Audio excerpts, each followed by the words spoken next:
Meeting to order at 6 p.m.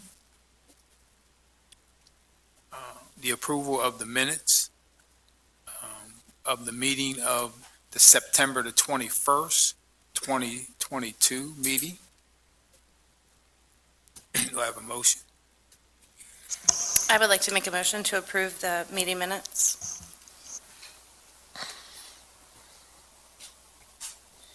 Second. We have a motion and a second to approve the minutes for September 21st, 2022. All in favor? Aye. Aye.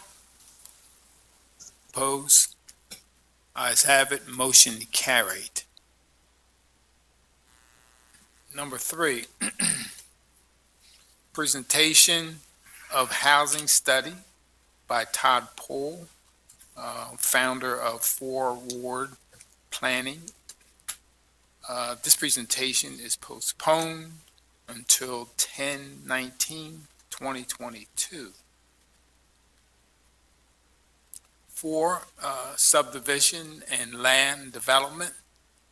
A, final land development plan for 202 North Queen Street and a request for modification to SOTO section 265-33M. 4, number of street trees and pay in lieu of one street tree. An existing surface parking lot located at the corner of West Chestnut Street and North Queen Street is proposed for redevelopment by Burger Rental Communities, AKSREG, including 142 residential units within a 12-story building with 2,800 square feet of street-level commercial spaces. Other amenities, including a resident fitness center, roof, deck, and green space. Mr. Chairman, I'd like to just provide some brief remarks on this, and then we can invite the development team up to present.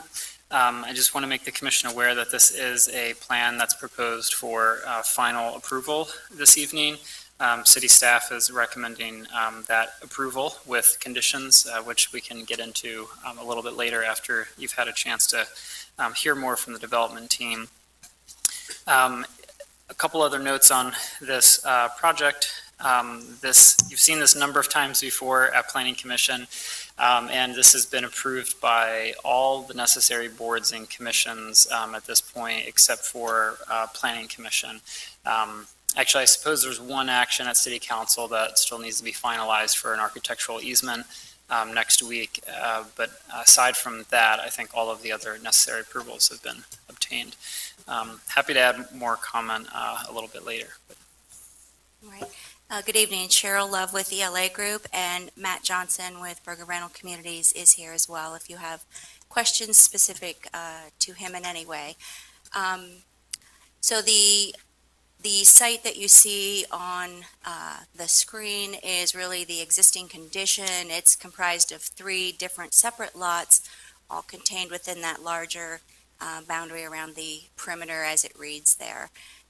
It is a existing surface parking lot with what we call the spur, which was the old railroad from the train station that used to be at across the street. And so that area is also paved as well, and there is a small access point existing out to Market Street. So that we're combining all of those lots into one property as a lot consolidation plan with this project as well. What you see on the screen there depicts the gray shading is the footprint for the new building. So we are essentially removing all bituminous paving of that surface parking lot and replacing that with this building at the corner of Queen and Chestnut. There was an existing driveway to that surface parking lot as well out onto Queen, and we are removing that. We have plans submitted to PennDOT. Those should be approved in the very near future as well. The other features that you see are a walkway along the northern portion of the building from Queen Street, immediately adjacent to the building facade, and then that angles out on the northern portion of that spur towards Market Street, and that connects up to Market Street itself. We do have a pedestrian easement created on that, which preserves the public's ability to use that. This is a highly used pedestrian area currently, so we're preserving that. And I don't know if you guys have seen this previously, and as well as on the sketch plan piece. The two small squares upper left are PP&L transformers, that new transformers are required for this facility. And then just to the right of that is a stormwater management BMP. It's infiltrating water. It's highly planted and vegetated, and that's really what where the stormwater is for this project, is in that physical location. This plan depicts the various easements. So in this case, the building's showing through kind of white on that view. This overlays several easements. So that storm basin, that retention basin, and infiltrating space is included in that dark gray. So that's the storm easement around all of that. There's some additional storm piping on the left side of our building, or the west side, that's roof drainage that comes between this building and the building to our west. And that small amount connects up to some stormwater infrastructure down in Chestnut Street. But we've been pretty well reviewed through our stormwater pieces as well, and vetted all those components through. This is the landscape plan. It's a little more difficult to see, but that square upper right is an enlargement of all of the various plantings that are being installed as part of the highly vegetated rain garden in that space. On the main plan, we are providing street trees everywhere that we can within 25 feet. There's one that is more difficult to fit, so we do have a fee in lieu of that, as well as the modification request for that. We are enhancing and providing proper streetscape required brick banding around all sides, both Queen and Chestnut. And we've worked diligently with your urban forester, Cody, as well, to get some good sized tree opening spaces in there. They are 8 feet long by 5 foot wide, while still maintaining a more than adequate required walkable space of sidewalk from the rear of those to the building face on all sides and all edges. We are at the corner of Queen and Furnace. We are improving the ADA access there. Currently, it's the old style where there's one ramp and it pushes you on an angle out into the intersection. This is a high traffic area, and we certainly understand all the pedestrians that use this space. So we are relocating two of the existing pedestrian feature, push button features there. There's one that if you were standing on that corner facing Federal Tap House, there's a small one that's smack in the middle of where the crosswalk is right now. We're slightly relocating that one just off the side of where this new aligned ramp will be. And the other one is coming down to cross across Chestnut Street. It's about, 8 foot high push button there that triggers the audible signal and the visuals for pedestrians to cross. We do have to relocate that in order to get proper ADA ramps in. So it's a pretty big undertaking for this project as well, to improve the grades as well as the access locations there for ADA. Lighting, we are also providing proper lighting along the, from Market Street, following our sidewalk down and through. Those are the acorn-style period lights, streetscape King Luminaires, I believe they are.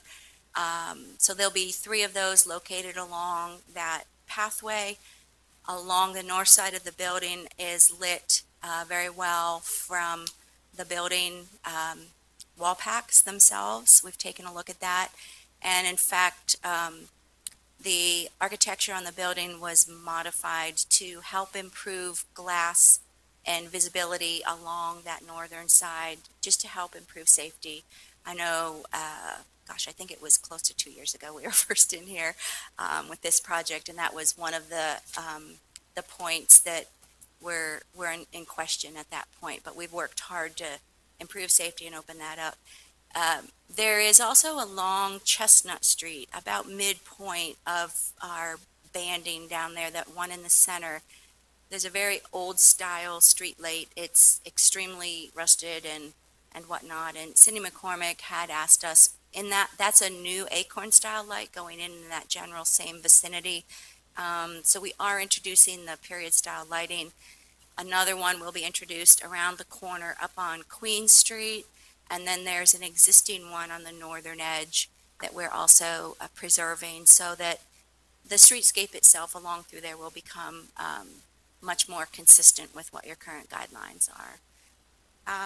We've worked through, as Douglas said, most all other approvals. We have our sewer module approvals, traffic commission approvals, and whatnot. So I think we feel we are in a pretty good shape, but we're certainly more than willing to answer any questions you may have that are project specific. I do have renderings of the ground floor of the building that are representational. They do have historic commission approval for this project already, but we're working hard to liven the streetscape, with our commercial areas and our glass, and we know that it's a prime corner in the city. Anything else, Matt? Okay, we're open to any questions.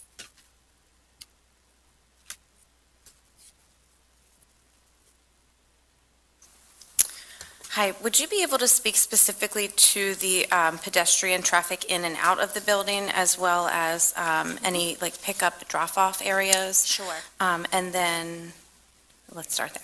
That's perfect. Yeah. Yes. As far as pickup drop-off areas, let's talk the upper north area first. That loading zone was approved through Shade Tree Commission. You see that labeled as trash room there at the upper right.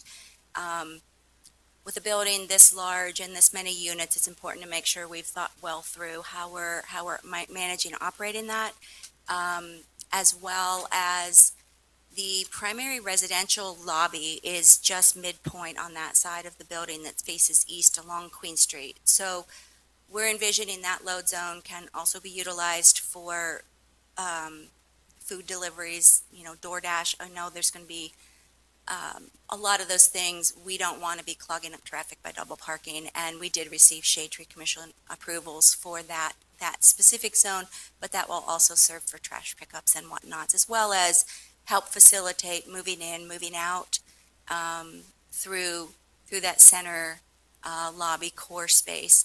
The commercial areas are primarily all fronted onto Chestnut Street as far as their door openings.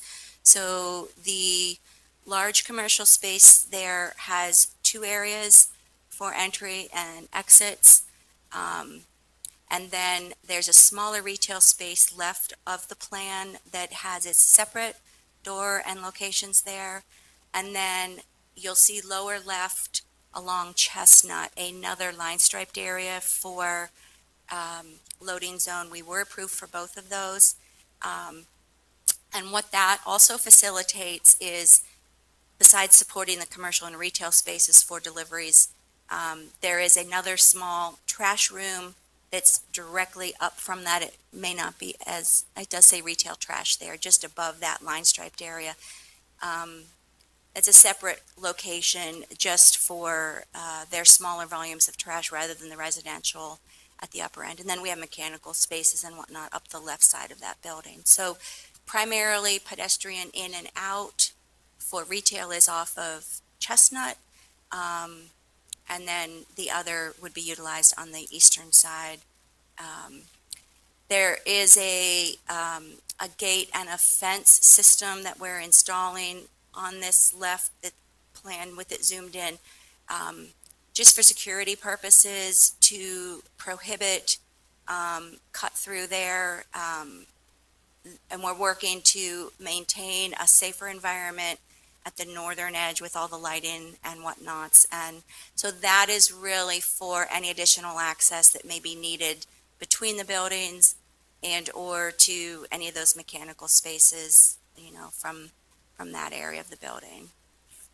I'm not sure, did I answer? I think so, yes. If you could just clarify a couple things for me.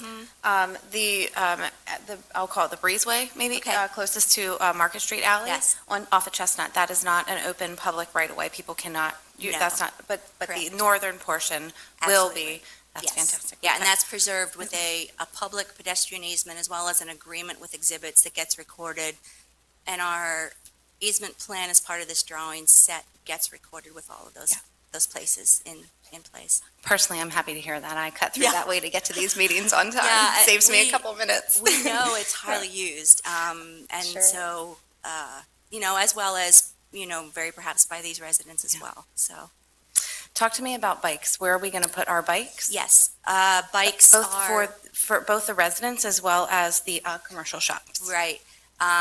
We have provided bike parking in the two locations. Mandali is showing there, it's a double stacked bike situation on that end, and then not as convenient, and we certainly understand that, but the breezeway we spoke to, just north of that is another bike rack. Mandali, where the angle of the building is, lower right, keep going down in this location. We have a very difficult time figuring out where else, with the high traffics that we have and with the tree plantings and whatnot along the remainder of this corridor.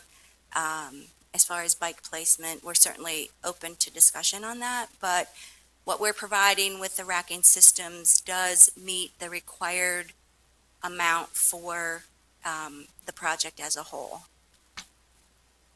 Would you be so kind to remind us what the, I'm sorry, 142 resident units? I knew Yeah. I saw it somewhere. Yeah, it's 142, let me pull out my other paper here. We calculate that out, and we have, let me find my bike piece here. A total of 29 bicycle spaces, and I listed a very specific manufacturer. It's difficult to see on there, but they have a double racking system so that the bikes are parked vertical and hanging. And so we calculated out with their racks what we're able to provide in those locations. And we're able to meet the 29. Actually, 28 are required. We're providing, let me see about that.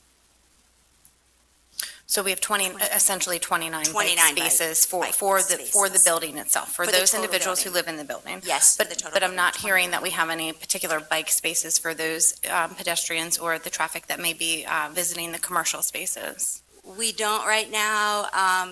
I just know how highly walked this is. We could certainly introduce something. I think it would need to be perhaps within the brick strip rather than in the actual main walkable space out there. But if that's a desire of the planning commission, I think if planning is open to that, I also know these areas are highly parked, So that's for the why I doors think in and out, so. I think that this particular area would benefit greatly from having at least a dedicated bike rack. Okay. I know oftentimes when I visit commercial centers downtown that don't have bike racks, I'm locking up to trees, I'm intruding on cars. And I think, having more of those dedicated spaces that we can keep ourselves organized and keep it safe. That way people know where it is, Right, they know where to right. go. And then we're not connecting to trees and cars and other things. Right. Maybe we can introduce a couple where it's the kind that comes up in more circular, and you can connect one or two onto them. But maybe we can, if we're allowed to put those within the brick strips, I'm not sure, Douglas, if that is acceptable or not. I'd weigh into options on that. Certainly open to that discussion. The city can certainly look at that. We have installed bike parking in that area before, adjacent to the curb, across the street at Square One as an example of a couple spaces. And if the planning commission wanted to include that as a condition, it could always be contingent on city engineer approval. Sure. And just while we're talking about the bike parking, I wanted to know whether you considered offering any indoor parking. And I'm especially concerned about the bike parking that seems to be only accessible via a gate down a narrow alley, and then there's no way to actually get to a convenient building entrance from there. We're the city's really trying to advocate for, culture change when it comes to biking. And as a cyclist myself, I want to go to the most convenient entrance possible. Have you looked at residential lobby space? There's co-working space, and I know there's a door on the northern end of the building. Can you walk me through some of your thinking around that? So we haven't provided indoor bike parking as we thought we met the requirement on the outside. I guess part of our thought was the more expensive these bikes get, the more likely people are to store them in their apartment rather than like a communal bike lock area.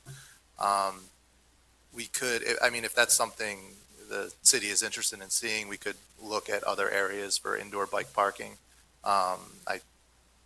But currently there is no indoor bike parking now. And just to clarify, those two bike racks that are located outside, they're not under any cover of any kind, right? There's no architectural overhang to prevent the bikes from being rained on or snowed on? No.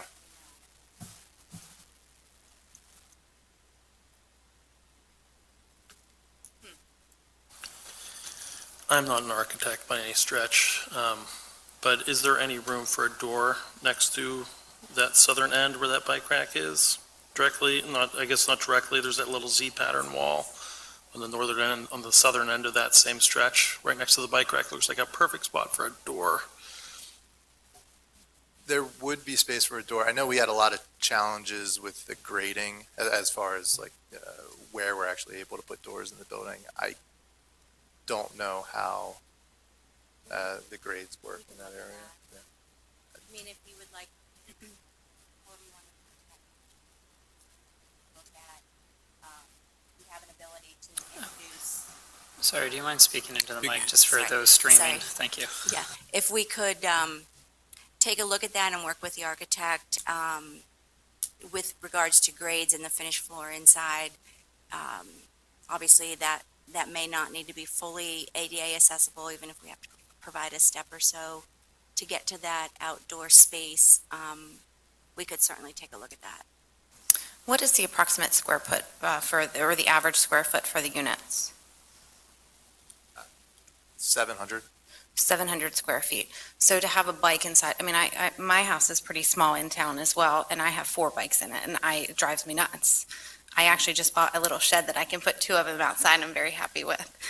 So I think that if you would be willing to explore the option to move some of those bikes inside, particularly for a cyclist who has a couple $1,000s invested in their bike and doesn't want that space taken up in their 700 square foot place, that's also going to help prevent those bikes from being scattered around. Because that's what will eventually is what will happen, is they will just get tied to trees and all types of things. And so I think that would be something worth considering. Okay, we can take a look at it. On the Queen Street side, residential lobby, is that a pull-off? You can pull in there off the street, or? No, what you're looking at, that dashed line. Right. Can you zoom in a little there, Mendeley? That's a roof overhang that is that dashed line. Is that what you mean? Yes. The dark dashed line just to the right, just down from where it says residential lobby, is a roof overhang over the entry into that building itself. What might be confusing is you can clearly see the shading for the brick strip. The curbing is the double yellow line. It's straight up and down. And we are, by the way, putting new curbing in across entire all frontages on this property. They're not full height and so forth right now. But there's a shaded light gray shape behind those. Those shaded grays are the underground structural soil that's planted for the trees. So there is no real bump in there. It's just full curbing. However, we believe there will be parking in front of those spaces from the loading zone down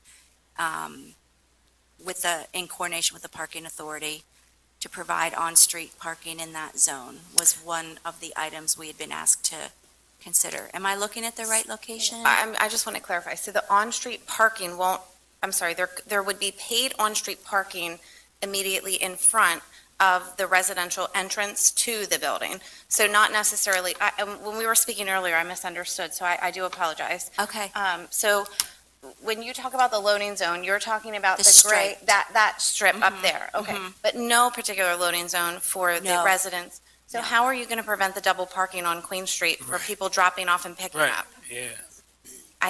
that loading zone is infrequently used. I'm not talking about the loading zone. I'm talking about people dropping off and picking up pedestrians. Like if I have a friend who lives in this building, what I'm going to do is drive right up to the front door. I'm not going to do this, but people will do this. Okay, But if I were just to, drive up to the front door, I'm going to put my four ways on, I'm going to block everybody behind me, and I don't care, and I'm going to wait for my girlfriend to come out of that building to get in my car so we can go do whatever we are off to do. So how do we prevent that from occurring? I think the loading zone is within pretty close proximity to the front door. Personally, I would pull up to the empty spot in the loading zone and wait there with my four ways on, as opposed to blocking traffic. I think that people are going to block traffic, so how do we prevent that from happening? Not everybody is going to pull up to that loading zone because, I see people pull up in front of like giant open parking spaces and still park in the road with their four ways on, and there's a huge space, even if you can't parallel park, you certainly can get in it, it's big enough. So that's what I want to, and if that happens in areas that aren't as congested in town, how do we prevent that? It's going to happen here, so how do you prevent that from happening? Yeah, and how many feet is it from the residential lobby to the loading zone? it's 8 feet plus an additional, I can scale it off if you'd like, but it's 15 feet or so. I see an 8-foot dimension that we have there for our tree opening. And our loading zone did project down where you see that yellow square, but we were just asked to shorten that and move it up because there is a fire hydrant that is there, existing fire hydrant under that yellow zone right there. So there is an existing hydrant there as well. So, to your point, I know people do that throughout the entire city. It's just what happens. I guess when we requested this, that's what we were thinking that use would also be for. Trash is a very infrequent off-hours pickup, but we were envisioning that as an opportunity space for the dropping off of the DoorDash or those quick ins and outs and whatnots. So I'm not sure if I'm really truly addressing your question, but I feel So like that's more of a policing type of a situation, perhaps. Have I'm you not sure. considered putting like a loading zone right in, I don't want to lose a parking space either, but I also want to ensure that there's safe flow for both pedestrians and vehicular traffic. Yeah. And that is a really busy section of town. So Right. I don't know, is it worthwhile exploring whether we can put in a loading zone right in front for drop-off pickup, even if it's maybe for particular times of day? Maybe it's during business hours where it's 7 to 6 or something. Yeah, I guess we're open to discussion on that. We thought we were past that, that situation, but, we're trying to balance. In the past, we've had very difficult times even getting loading zones through Traffic Commission. I think there's a very different look at things in recent years versus the way things had been in the past. I felt lucky that we were able to get the 2 loading zones that we did. We would certainly be open to more, but we are trying to also balance, and again, parking garage right beside us, I get it. But I know I will say, I'm one that parks on Chestnut Street, and I run across and go into the county office all the time with plans back and forth, and I have a pass for that parking garage, but I will park on the street and pay the mobile and go in because it's much more convenient. So we are already eliminating parking to some extent, although we are creating some by closing off the driveway opening. So we felt the balance was what we've shown on this plan, but we're certainly open to discussion. I don't know, Douglas, your thoughts? Sure, just a couple of thoughts. Is there some parking being created along this stretch? Yes. There is, right? How many spaces are being added? Do you know offhand?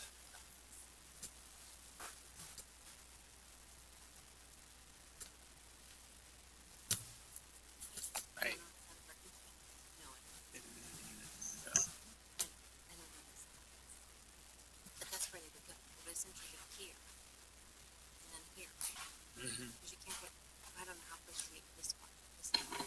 So we'll have to go back. Mhm.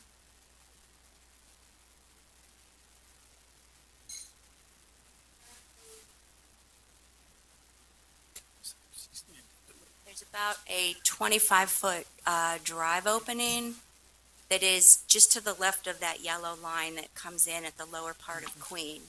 So there's no parking from there down to the corner. With us closing that zone off, we're essentially providing availability from a distance back from the corner northward for parking. So we're certainly introducing a possibility for, 30, 35 feet of parking on that zone that we did not used to have. Yeah. So I'm not sure if that's a trade-off to, we create parking, but I am taking away things in two Sure. different zones. I think that's a positive, and So, yeah. while those parking spaces may be frequently used, it's another area that a car could pull over if there's, if it's available for drop-off. This is a really good discussion that has not, I don't think it's been fully baked with the Traffic Commission, in that, I also serve on the Traffic Commission, and in that committee, we've really been looking at these drop-off zones as opportunities for drop-offs to occur from Uber and Lyft and other ride-sharing services. The project at Willow Valley is an example of one where we allowed there to be some pull-off there at the mid-block crossing for that. So I think the challenge is that the Parking Authority and the Traffic Commission haven't developed a unique posting for drop-offs by these sorts of ride-share services. That is something we should probably explore, given this conversation. Right. And of course, providing that opportunity at the main entrance, I understand the appeal of that. I think in this case, it would require a third zone to be blocked off from permanent parking, because the one at the north is needed for moving tenants in to the building from, there's an entrance on the northern side of the building, so they would be using that pathway. The one on the south is required really for the commercial tenants to be able to load things during the day or night. So I think adding a third one probably would have been a tough call for the Traffic Commission, given there's no described use for that yet. So I think these are really good questions. Unfortunately, I don't have an easy solution at this moment for incorporating that, but I'm really happy to take that back to the city engineer and discuss that with our team a little bit further and see if there is any opportunity for that. We haven't implemented that signage anywhere in the city yet. And we have nothing solid, concrete from the parking authority telling us exactly where to put these spaces. So Douglas, I'm not sure how that factors in once our plans go through approvals as to available spaces that they would, they are currently striped in this zone, I believe. Yeah. So, at their discretion, this is the space we have available. And any decision tonight wouldn't bar you from doing that in the future. Right. So for instance, the convention center sought approval from the Traffic Commission to reserve spaces in the public right-of-way for drop-off in front of the hotel. and the Traffic Commission has provided that approval, I think for a 2 or 3 year period, and that's been reevaluated from time to time. So certainly you could pursue that through the Traffic Commission. We can discuss that with Cindy, Cheryl, our city engineer. I think it is a good question for a project that has as much residential density Right, as it does Right. here. No, I agree. Another question for me is, the 142 units Yes. and the rent price range would be from what to what? 13 to 22, 2,300.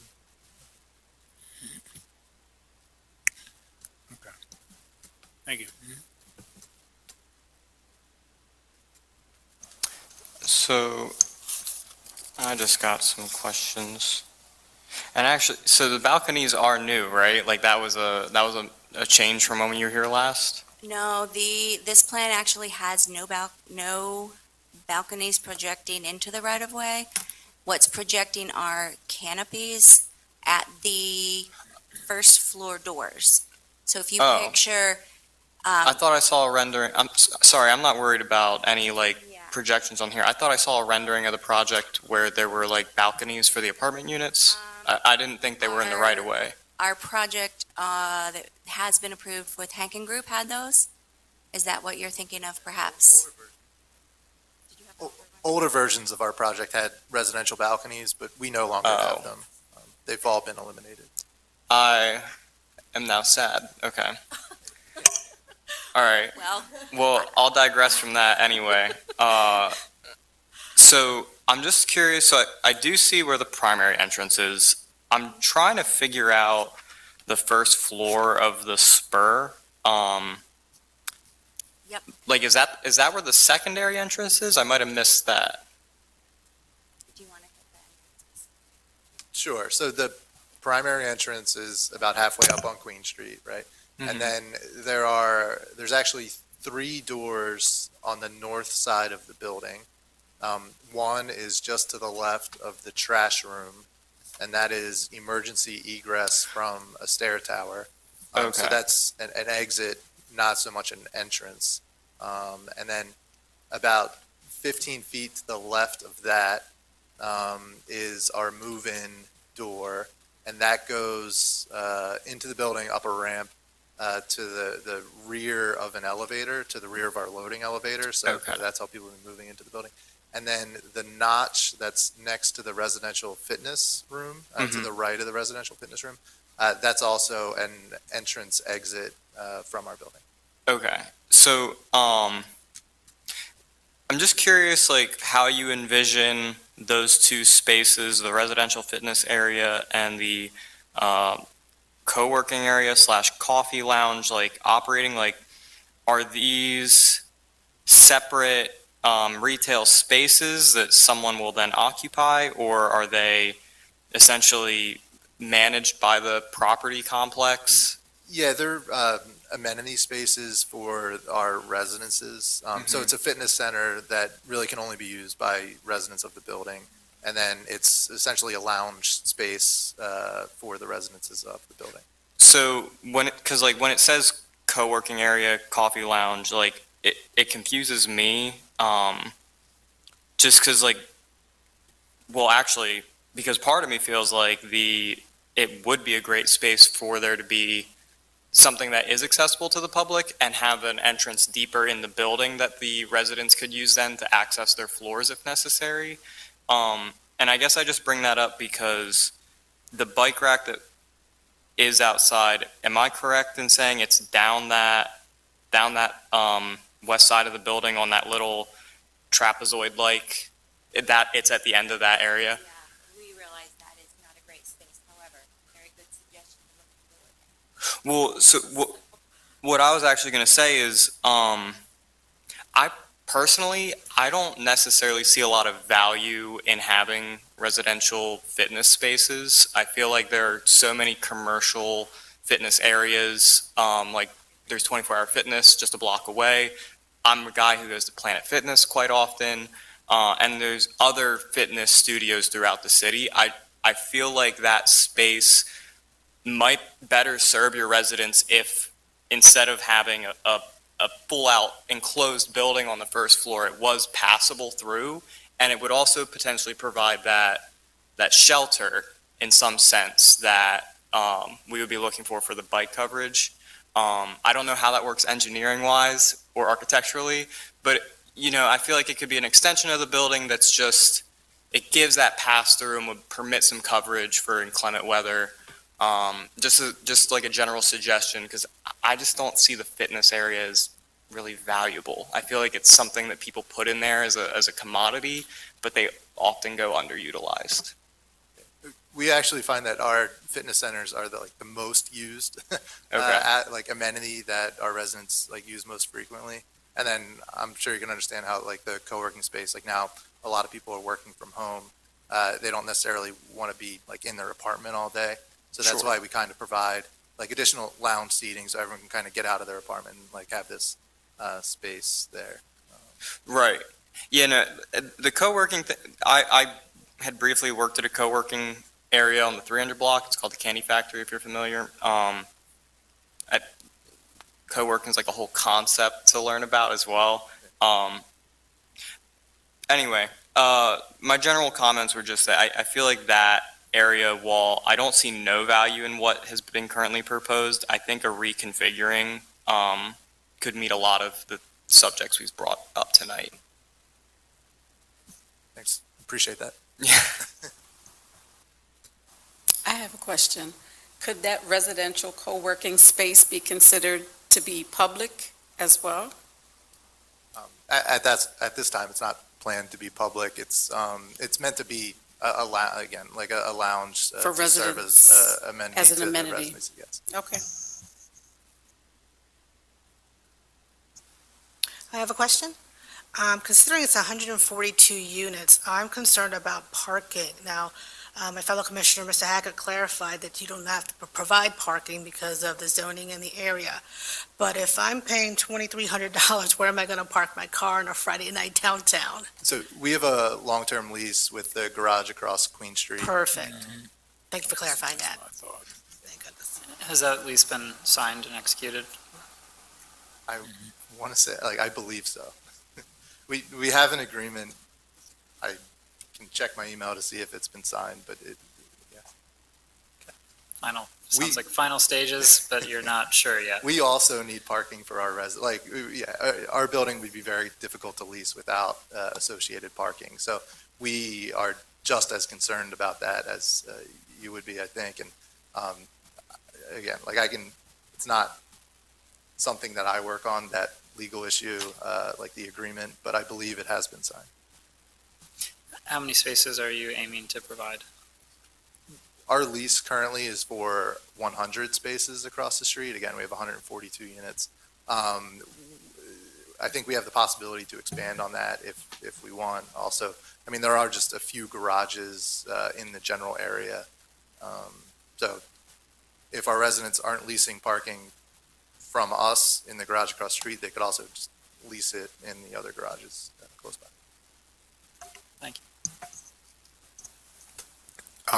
Just out of curiosity, in the water sprinkler room and the trash room along Chestnut, over here, Cheryl. I'm sorry. That's okay. I'm looking at your rendering. I just wanted to know what you guys did with the facade along Chestnut Street there, where you obviously don't have glass. It looks like panel, and it looks like you kind of broke it down visually. I'm hoping you did. I know that's not the purview of this commission, but I'm just curious.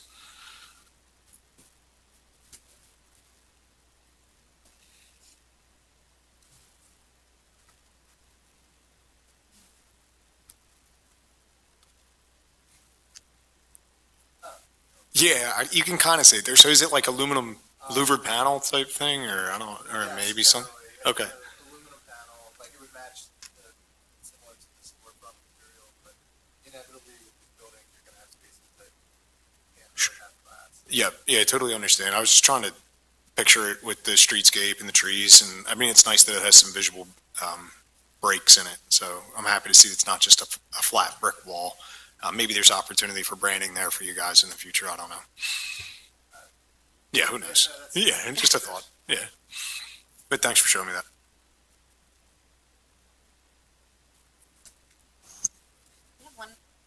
One final question, if I may. The walkway, the pedestrian walkway on the northern side of the building, you had noted that there's going to be lighting in there for Yes. safety measures. How about cameras? Yes, we'll have security cameras around the perimeter of our building and throughout the building.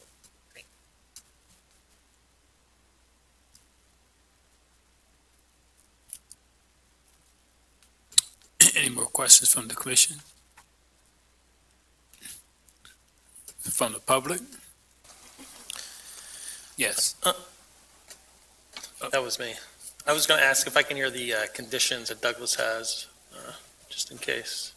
If that's possible. Sure, that might be helpful for the public too. Mandela, do you have those conditions available?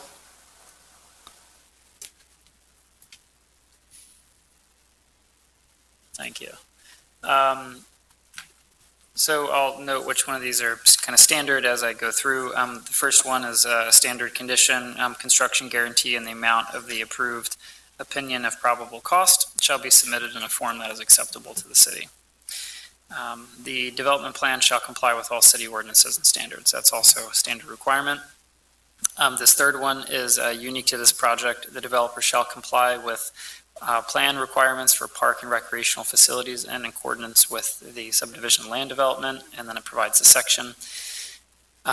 So every developer is required to provide a certain amount of recreational space per the number of people living in the building.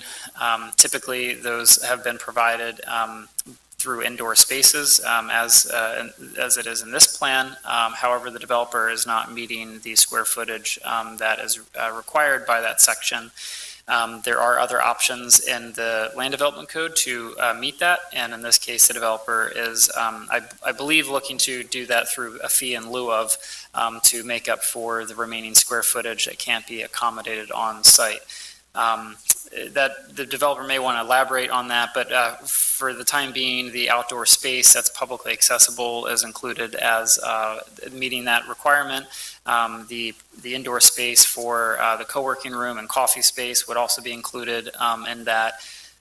If there is any additional recreational space in the building that they want to point to, that could certainly be included in that square footage. The gate of the high fence on Chestnut Street shall not be encroaching into the public right-of-way. Currently, that is shown as opening onto the sidewalk. It should either be recessed or it should swing the other way as to not hit pedestrians. Number 5, all canopies overhanging the public right-of-way shall be approved by the Bureau of Building Codes. That'll be included in their building permit. Number 6, the developer shall pay in lieu of planting 1 required street tree. I believe that that was discussed in the presentation. The provision and location of bike racks for residential and commercial uses shall be in accordance with the zoning ordinance and streetscape design guidelines. I would like to propose that we amend that and say, and shall be satisfactory to the city, and we can work with the developer on finding maybe adjusting the bike plan to find bike parking in better locations. I do think right-of-way parking could be accommodated here and would meet some concerns of the commission. Number 8. Douglas? Oh, yes, please. For that one, could you just include the language, including some weather protection for the bike racks if possible? Not that we need to require that, but just as you're investigating that. Yes, is that? Yes, thank you. Just as a clarification, the zoning code does require parking facilities with 10 or more bikes as needing to be covered. So it's currently not compliant with the zoning ordinance, but we can work with the developer to make sure of that. Is that all right, Mr. Boehm, if it's referenced through the city code? Yeah, absolutely. Okay, all right. Number 9, the developer shall add the parcel and units address on the cover sheet for plan recordation. Number 9, all required necessary agreements must be submitted to the city for review and approval, including but not limited to stormwater access easements, stormwater O&M agreements, utility easements, and the city's developers agreement per 265. The developer shall address all stormwater engineering and landscape comments to the city's satisfaction per staff report dated October 5, 2022. There were a couple of minor things regarding Really, there were technical comments that I don't think any of us found significant, but they needed to be addressed, and rather than create an entire list of conditions here, we have that in the form of a report. If you'd like more detail on that, we can discuss it a little further. But I believe there was the stormwater report that needed to be adjusted for the green roof, if I'm not mistaken. And maybe Cheryl can explain more there. Yeah, we provided, actually Douglas, this one does not have a green Oh, roof. sorry, I'm thinking of the next Yeah. project. So Okay, our stormwater is fully provided in that infiltration rain garden. thank you. And then the revised deeds for the resultant lot shall be recorded as part of this plan approval, and a plan note shall be added regarding notifying the city of construction. So those are the 12 conditions. Just so we don't keep the public waiting any further, shall we hear from them, and then we can answer any questions about the conditions?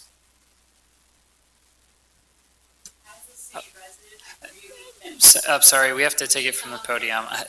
Yes. As a city resident who does ride Could my you state your bike, name, please? Kirsten Krimmel. And the block that you live on too. And I live on the 800 block of Highland Avenue. I'm here Thank for the you. other project.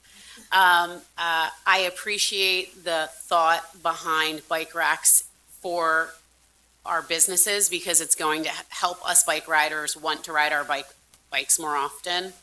And as a Shade Tree Commission member, I appreciate, yes, it is a problem that people chain their bikes to our trees, especially our young trees as these ones will be. So I appreciate that statement as well being made because we need to protect our trees.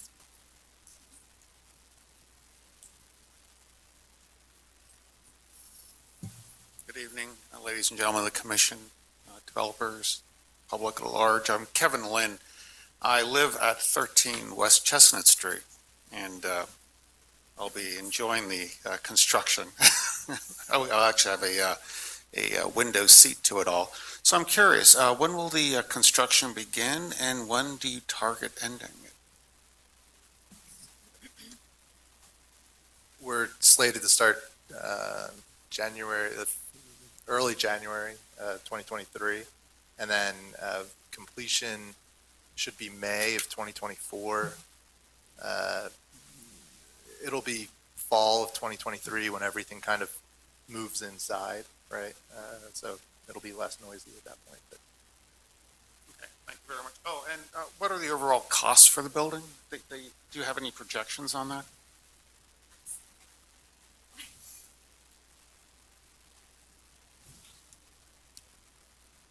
I don't have our latest estimate.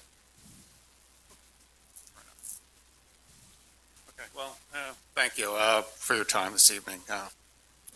For me, when I look at this building and I look at this city, this very old, very gratifying city to live in, I'm pleased to see that there's brick in the construction, and it's not as ugly as the edifice across the street.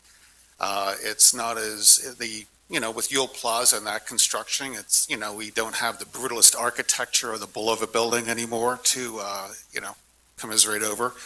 But, frankly, and I put myself at fault. I've been busy the last couple of years. I think like a lot of people, COVID has, kept a lot of people from doing our civic duty and being more involved in, while this was winding its way, I'm sure, through the Historic Commission and other things. I've been personally busy trying to keep farmland from being developed and, making sure the Rob Burrito building wasn't being tore down and another ugly ass building being put in its place. But I think going forward, and you were dead on, I think, when talking about bike space. And the lack of planning for it is really not about the lack of planning for bike space, but it's more indicative of a lack of more general urban planning, looking at things to be developed at a human scale, that when we look at it, we feel good walking down the street next to something. We don't feel overwhelmed by 13, 14, 15 stories of building. And, I just think in the future, we as a city, we as the citizens of this great city, need to do a better job of making sure that the architecture that does come into it to meet our needs is more in sync with the traditional traditional architecture of the city. So, but thank you for your time. Thank you, Mr. Lynn. Anyone else from the public?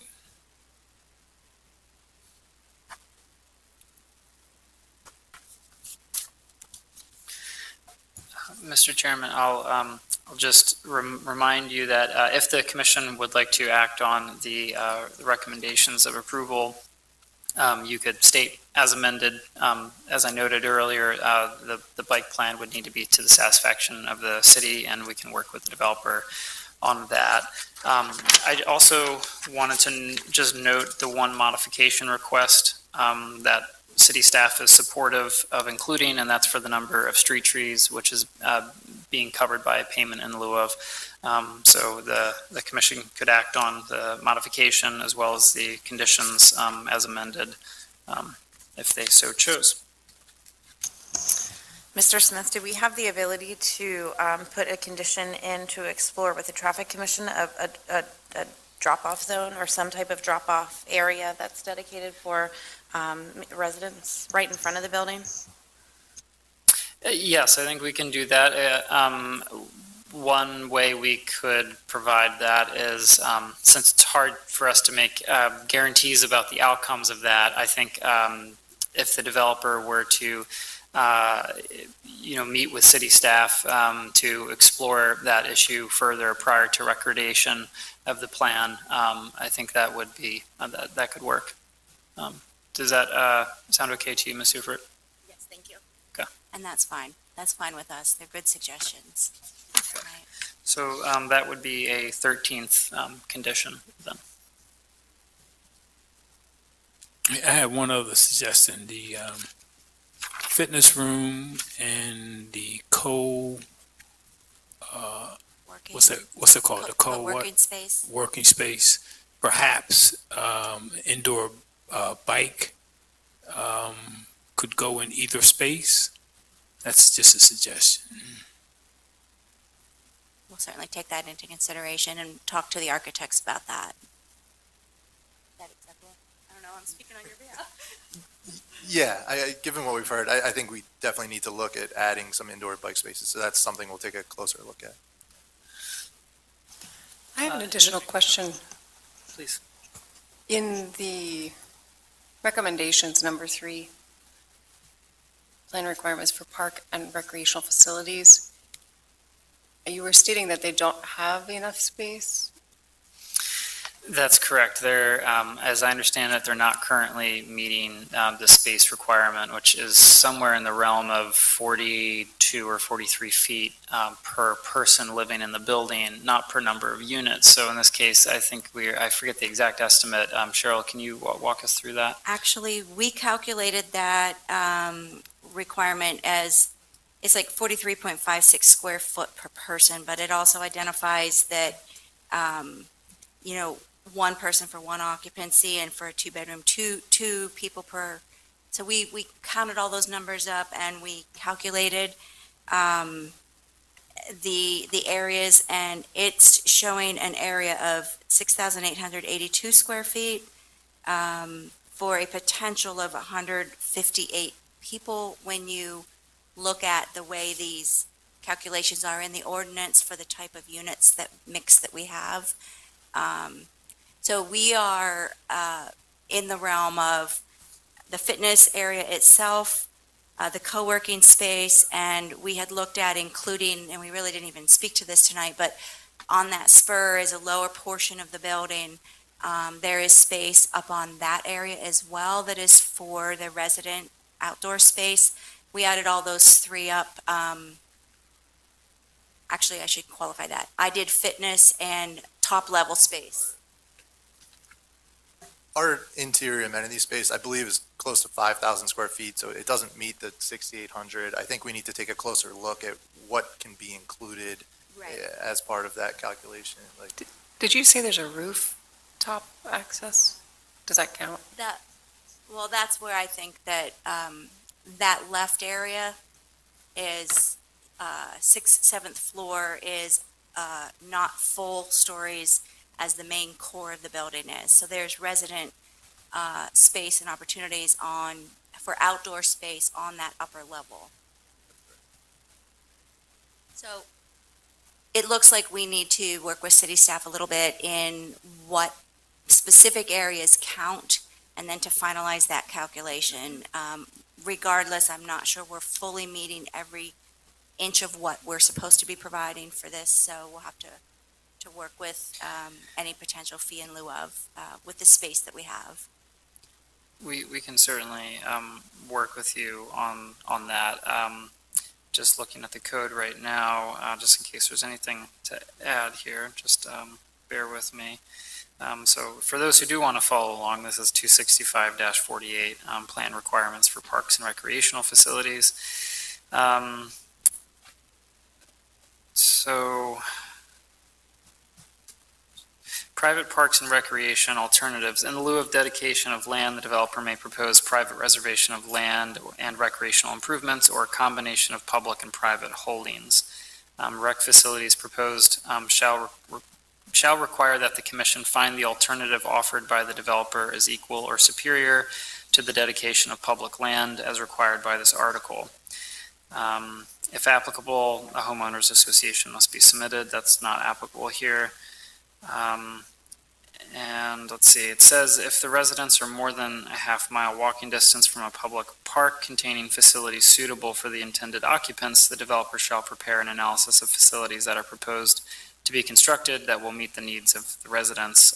Examples of private facilities may include common gathering areas, activity rooms where social events may be held, multi-purpose rooms, gym, exercise rooms, pools, patios, outdoor seating areas, rooftop open space, improved for seating, walking, or gathering, common balconies, play areas, game courts, or outdoor private walkways 4 feet or wider that offer connectivity between buildings or adjacent walkways and trails.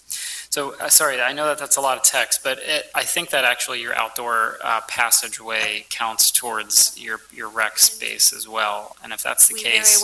We very well may meet that. So I was unclear if that was available for public space, if that still counted, even though we're giving them a pedestrian right to walk through there. Either Sure. way, we'll work with Douglas and city staff on that to just firm that up. We may in fact meet that. If we don't, then we'll deal with a fee in lieu of. So we'll fine tune that number. Happy to work with you on that, and I think, the way it's written, it's general, it's that you have to meet this section of the code. And I think the help, what the planning commission should be aware of is that what's being proposed this evening is being, they're private facilities for the residents in lieu of dedication of a park. That has been the standard for most development in the city. We're going through a Parks and Rec master plan now with the city Public Works Department. I imagine we'll be reevaluating, how we are creating spaces for parks.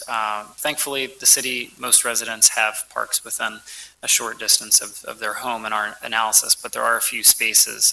This space, of course, is near to a few different downtown urban parks. So.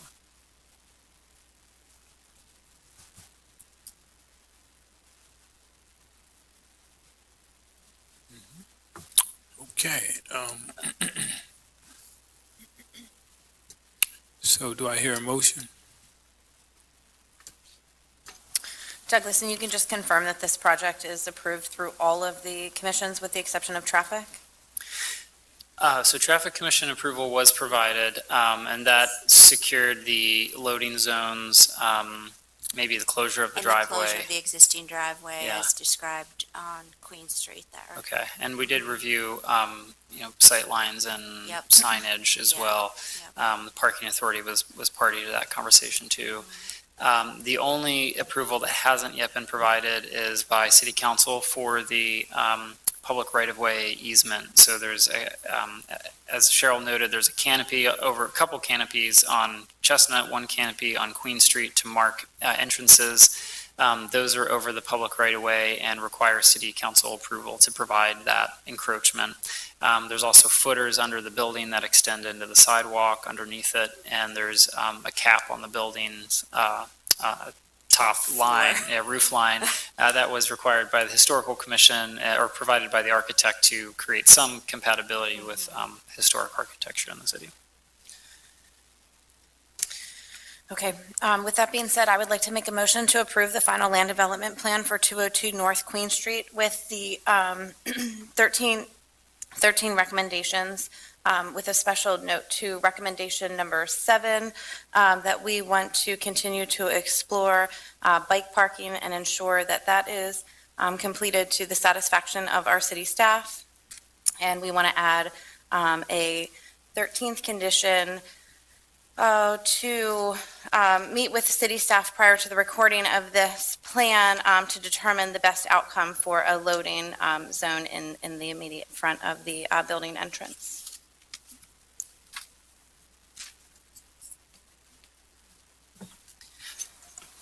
Ms. Suford, sorry, may I just clarify, if we were to say word that final condition for the provision of ride-sharing service pull-off in the area of the front entrance, would that still meet the intent of your comment? Just that will provide us some flexibility in that it doesn't necessarily have to be a loading zone, but is an area for ride-share pull-off. And in the vicinity, just in case the layout is complicated, it could be provided just a little bit north or just a little bit south. So just want to clarify that that's still meeting your intent.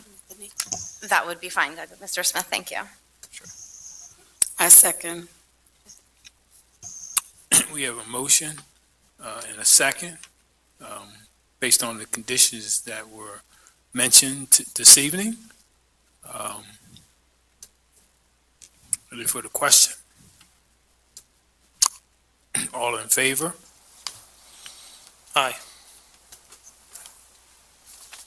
Aye. Aye. Aye. Aye. Aye. Aye. Opposed? Ayes have it. Motion carried. Thank you very much. Appreciate it. Thank you. So, Thank you. Congratulations, and we'll be talking to you soon, I'm sure. Did you notice that they already roped off that space on Queen Street? Yeah. Them cars, B, like, oh, they're moving. I walk through it all the time. final land development plan for 800 South Queen Street, and a request for modification to Soto Section 265-33M for number of street trees and pay in lieu of 6 street trees. The former Redmond's store property is proposed for redevelopment by OZF Fund Incorporated as a 4-story mixed-use building with 52 affordable residential units, 6,800 square feet of grocery, and a green roof for resident gardening. Mr. Chairman, I think we're all familiar with this site. This has come before us a few times. This is as you're coming in south, from the south of the city heading north, as you start going uphill on Queen Street, and the roads kind of fork there, you'll pass this building on your left-hand side. And Cheryl actually has a rendering to help show what's proposed. Since you have seen this last, there have been a number of major changes to this building, which I'll let the development team speak about in more detail, but the scale of this building has been reduced since you last saw it, and the proposed commercial uses have been also reduced or simplified for this project. There has been, a lot of resident engagement on this, both on the city staff side and with the development team. And part of the concern there was around parking as well. I understand that this project is now self-parked or providing all of the necessary parking on the proposed lot. So this is coming to you tonight as a final land development plan with recommendation for approval by city staff. There are some conditions I can go over after the proposal. Yes, I'd like to start this presentation off with Jeremy Feekins. from OzFund to speak a little bit about his vision on the project, and then I can get into details. Good evening, everybody. Thank you very much for meeting with us today. I'm Jeremy Feekins. I'm the founder of the OZ Fund. You may know that the OZ Fund is actually a qualified opportunity fund through the federal government's Opportunity Zone program, which is a program to encourage investors to invest into areas which are in need of rehabilitation to improve facilities and services to residents which have been perhaps forgotten for some time. So this has been a very long project for us. It's a lot longer than we thought it would be from when we first started. I mean, if COVID wasn't bad enough, then we got the supply chain issues, and now we've got interest rate hikes and inflation, none of which makes this any easier. Coupled with those things, we've got a very challenging site to work with. It's triangular in shape, with a 14% incline on one side. And the Redmonds building, which I've owned since 2006, those existing buildings, as you know, certainly aren't possible to be rehabilitated. So we've pretty much had to start from scratch. We did receive a lot of neighborhood engagement, which we're very grateful for, and certainly Custom Criminal has been very, very helpful in that. We'd like to thank her. We've ended up with a project with 52 affordable apartments. I mean, we're all affordable. These are apartments which are focused on working families in Lancaster City. And we're putting in a convenience and grocery store in our one commercial space that we've got. I can talk more about that if you'd like to know. The other thing I wanted to make sure you understand is that the way that we have designed these apartments, having been brought up in a working family neighborhood in my earlier life, before I joined the British military, that is, that each apartment will have a stack washer and dryer built into the unit. This is a very well-designed unit. We actually are using Warehouse, the architects out of York, that have got a lot of experience with multi-use buildings, including affordable apartments. So we're very happy with all of that. We're putting in Wi-Fi. We've got a security system. One of the things that was my pet project right from the get-go is to put in a green roof, not only for stormwater reasons, but also to provide an area where residents can use. They can learn how to grow vegetables there. And I'm very happy that that's all included, and we've been able to keep that into the project. So I don't have anything else to say. I'm sure you guys are going to have questions. Happy to answer them, but I'd like to hand it over to Cheryl Love from ELA. Thank you, Cheryl. Jeremy. So yes, Queen Street, obviously located on the south side of that, or the lower part of the drawing, and Furnace Street on the right-hand side. So both those streets have slopes from the corner that are descending Furnace Street quite abruptly. So we have had a lot of challenges to work through this. However, this project brings opportunities as well that benefit the neighborhood. In particular, as Jeremy noted, we did scale back the programming. There was a hope to put some sort of a medical care in there, a little small grocery, a small cafe. All of those things have parking requirements. And we had the building early days did span across that narrow driveway that comes from Furnace. So we were coming up underneath of that. Then we've realized that added excessive cost. When we got rid of some of those other uses, we were able to bring the parking, even though we had zoning approvals and variances, we were able to modify that so that this site itself became parking stable for its own purposes, and providing all of new curbing along Queen Street as well as down Furnace.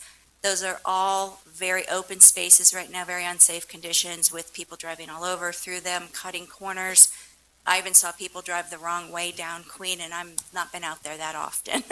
So it's a scary current situation. However, with us providing the curbing, and we are required to get PennDOT approval for Queen Street, we have those plans in. So we're working our way through PennDOT. we are creating opportunities for on-street parking all along the face of our building there. That parking on-street also narrows that wide existing cartway. So currently, it's intended to just be one-lane cartway up, but it's kind of a free-for-all. So this project along our frontage will redefine, while keeping curbs generally in the same location, providing the new curbing on our side. That creates the parking opportunity, but that also creates the traffic calming by physically narrowing the feeling of that cartway itself. So that helps improve that area as well. We have street trees provided everywhere we possibly can. Along there, the Queen Street side, right where the cursor is now, there is another tree behind that. That one tree, we are creating a street tree easement to go around that. So we're counting that one tree towards our street tree requirements, which I believe we are permitted to do so with that specific location. And then all of the trees down the side of Furnace Street too will be new and introduced, again, new curbing, more opportunities for neighborhood parking there. So with the building corner itself, we have looked at, and the architects have recently modified to come pull the door from the corner where it was. It will go around to the left slightly. So it even modified Mandali, since where this door is showing is on the front, it's actually now slight left of where your cursor is. So that creates more window space opportunities, and the door is now coming in the side, so we'll catch that up on these drawings. You can see all of the street tree openings. That gray shading, similar to our last project, is underneath sidewalks. It's the structural soil for the street trees. This project differs from the last in that we are not in the zone where we provide the brick strips, so there is a grass strip behind curb face and in between, so the dark shaded rectangles you see are really the mulch openings for the tree plantings in those 8-foot long zones. And in between each of those, the white spaces is actually grass space that are in there. The sidewalk starts at the rear of the tree openings and that grass strip. So that provides extra safety and more comfort to that pedestrian in this specific zone. So that's actually a plus, I think, in this area to be able to provide that. Bikes are provided under roof at left end. And then we've recently added an additional one is on near the grocery store entrance. So the grocery is the large space that you see near the corner and extending back to where the wall is, where you start to see a few mechanical spaces. The far left backside of this project site, early on, we did receive approval to have 3 residential units permitted on that backside of building at ground floor space. That is consistent with our zoning variances that were granted. And to the right-hand side, I just want to note that that is a one-way entry up driveway. And the reason, we had initially looked at that as being an exit. However, we do have retaining walls. With our grade changes, we have to create our level plateau to get the parking up on top. So the retaining walls wrap and go along the side of Furnace Street, and that was creating sight distance problems, so we turned that into an entry only. And we've worked through that. I believe the city's public works staff and others in review as far as emergency services are also comfortable with this configuration. It's been around for a little while. Under reviews with them as well. Can we slide down a plan? Let's see what we have next. This is a little more difficult to see, but if you can envision, this is our stormwater, our easement plan. The areas far left there's a striped shape left on that plan. There's underground stormwater infiltration in that zone. And upper right long is another long rectangle shape. That's also stormwater infiltration. We're keeping those away from the buildings. The other pieces are more conveyance of pipes and whatnot that connect from the systems of the building itself out to those zones. And the portion of the building that you see striped there is the general space that is encompassed in the green roof. So that easement allows and provides for opportunity to inspect and have maintain access for city to look at that green roof as years go on from a maintenance standpoint as well. What may be next? This is the site landscape plan. Again, the various street trees.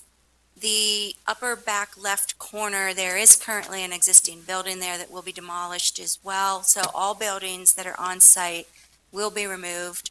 That will become a grass slope. We are planting that. And at one point, we did have those trees introduced as part of the street tree easement. However, we've recently removed that. And so that's where we had been providing additional trees. I believe Cody had been comfortable with that, but we're technically not in full compliance with the ordinance because it does state within 12 feet of the street right-of-way itself. So we are committed to planting those trees, but just the one tree at the front will actually be in an easement that goes along with the street tree. So we do have some street trees within our modification, and it's simply what we can't fit anymore along our space within that zone. So beyond that, we've worked through our utilities. We have an approved sewer planning module. We're approved with all of our other utilities. We have utility approvals from PennDOT to connect up into our utilities out within Queen Street.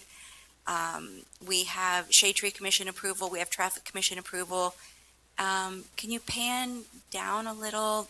There is a loading zone. It's a little more difficult to see on this, but at the front corner, we did receive Traffic Commission approval to provide that in that area and be able to service and facilitate the grocery store itself from that area of the street. So we did receive that approval as well. Trying to see if I've missed anything else. The green roof that Jeremy spoke of, we have designed the green roof to be fully compliant.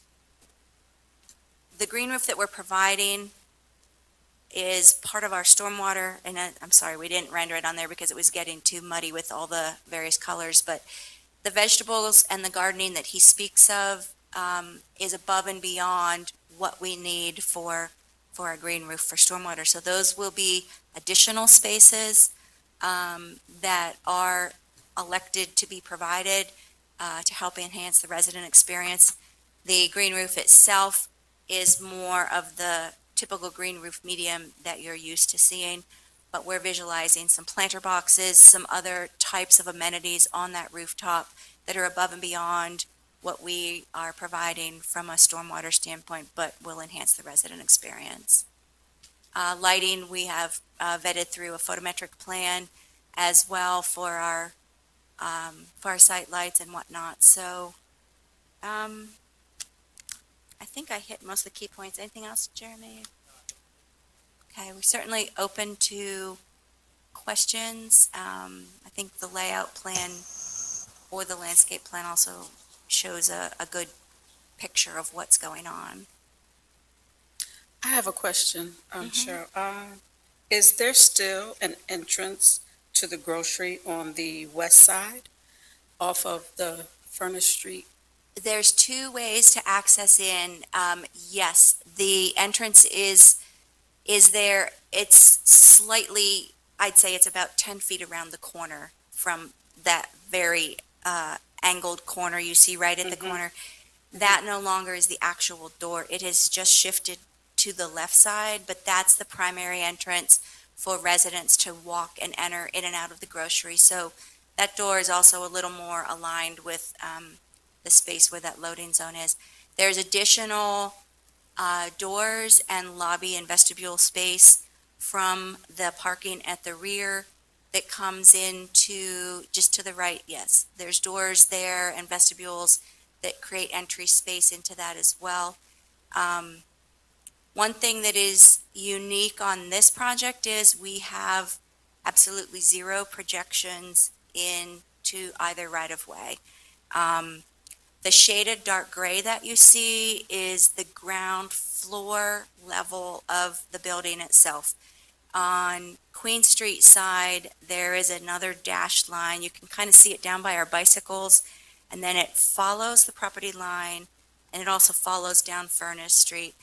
But that's the upper floors of the building that project to the right-of-way line, but there is nothing physically beyond the right-of-way line. So we do not need any projection easements.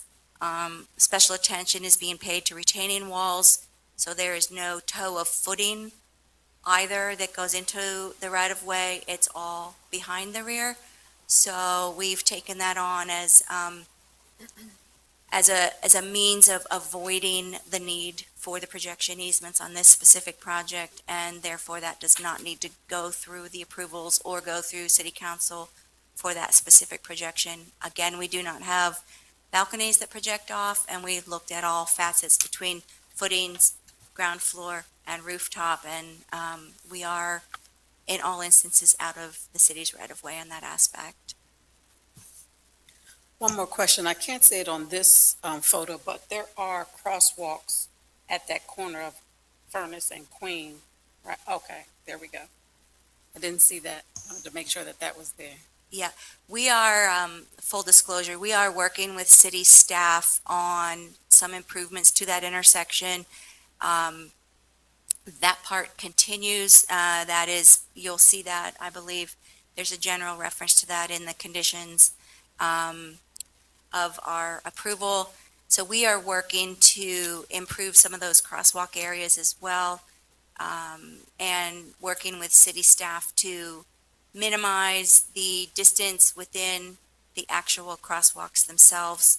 There could potentially be some bump outs there to shorten that distance that the pedestrians are actually, that angled connection they're existing. That's not a good setup or scenario that creates the pedestrians to be in that zone for a pretty longer length of time in front of traffic. So that is one piece that we continue to refine. That was a recent comment from the city, and we're committed to continuing to evaluate that with city staff. I have a question.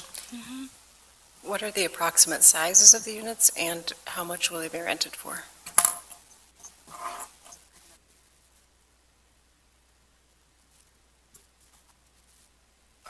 This is another bit of a moving target, not so much from a financial standpoint, but because we are in discussions with various funding agencies within the Commonwealth of Pennsylvania, including Pennsylvania Housing Finance Authority.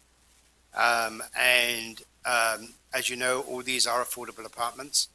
But in order to get some additional funding from that particular group, they are requesting that some of the units are 50% of AMI as opposed to all 80%. So we're currently kind of trying to figure all that out. But at the moment, these apartments are about 700 square feet at the lower level. Say actually the efficiency ones or the studio ones might be a little bit smaller than that, but the larger ones are about 1,800 square feet, and they're going to rent for just under $1,000 for the studios, and probably for about $1,300 for the larger ones. And there might be a little bit of leeway with that because some of those apartments at the very top at the fourth floor, on the corner above the convenience and grocery store, they are pretty large. So they might go for a little bit more. But we're trying to focus on, what are our supply costs going to be? What are the raw materials? How much are they all costing? So we're going to make these apartments as reasonably priced as we possibly can. That's the goal of this project. Happily answer any other questions on that subject if anyone has any.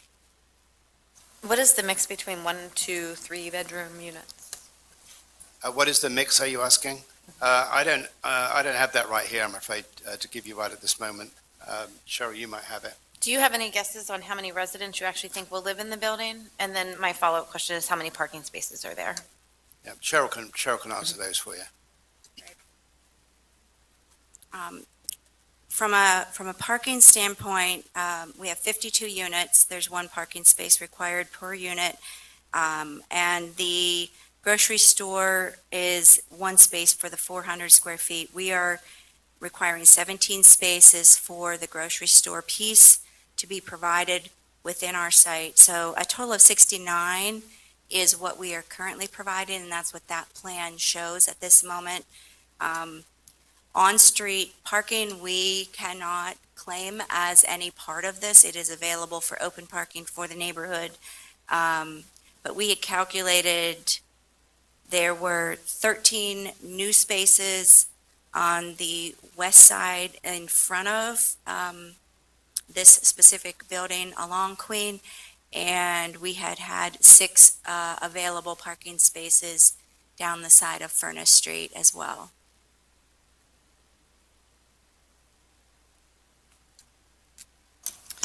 For the grocery store, you noted that there's 2 entrances, one towards the rear, I guess, the parking lot, and one towards the front, which I'll call the street section. Oftentimes, I know that grocery stores have a really hard time managing both of those doors. However, I also know that it's extremely important to residents and pedestrians that street frontage access is accessible because it will deter somebody from going around the back. So I want to make sure that that's being considered from a usability standpoint. And then just from a personal question, I'm interested to know from a grocery standpoint, are you looking at like chips and crackers, or is this going to have like apples and fresh fruit that, really, maybe a small like assortment of meat products or something that, Right. is a little bit more than just a convenience store? Jeremy can certainly answer the latter part of your question. I know I sat on Highland and I did traffic counts myself, and it was a rainy Saturday morning, and I saw folks get in their car, drive to go get 2 jugs of iced tea and come back and get out. So we're thrilled that the program has gone this direction as far as what it's able to bring to the community. I feel the neighbors that we've met with are also very happy from that aspect, but Jeremy can certainly you'll like his answer. No, we're not a fan of chips and crackers. I'm not saying there's anything wrong with chips and crackers. I'm just wanting to make sure that we have fresh You fruit don't and want me in that veggies too. Well, we're going to have to cater to everybody, of course, and, one of the things that we need to be very careful of is pricing. We can't put Whole Foods pricing in there, although that's a little bit better since Amazon got it. But we do want to be as healthy and as organic and natural as we possibly can. And sourcing foods locally, fresh foods, is going to be key for us. That's one of the things that we're going to be doing.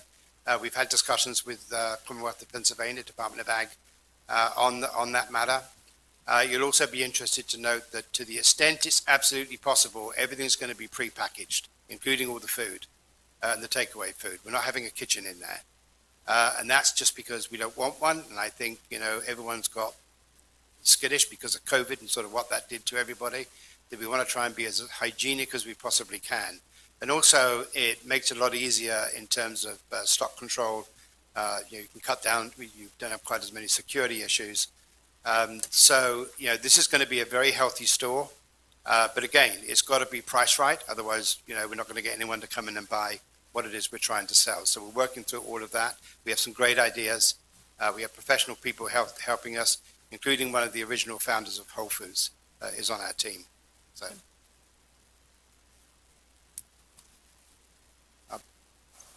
Okay, happy to answer more. I don't think there's a great solution to this, but it's something that I get annoyed with. I see on this plan.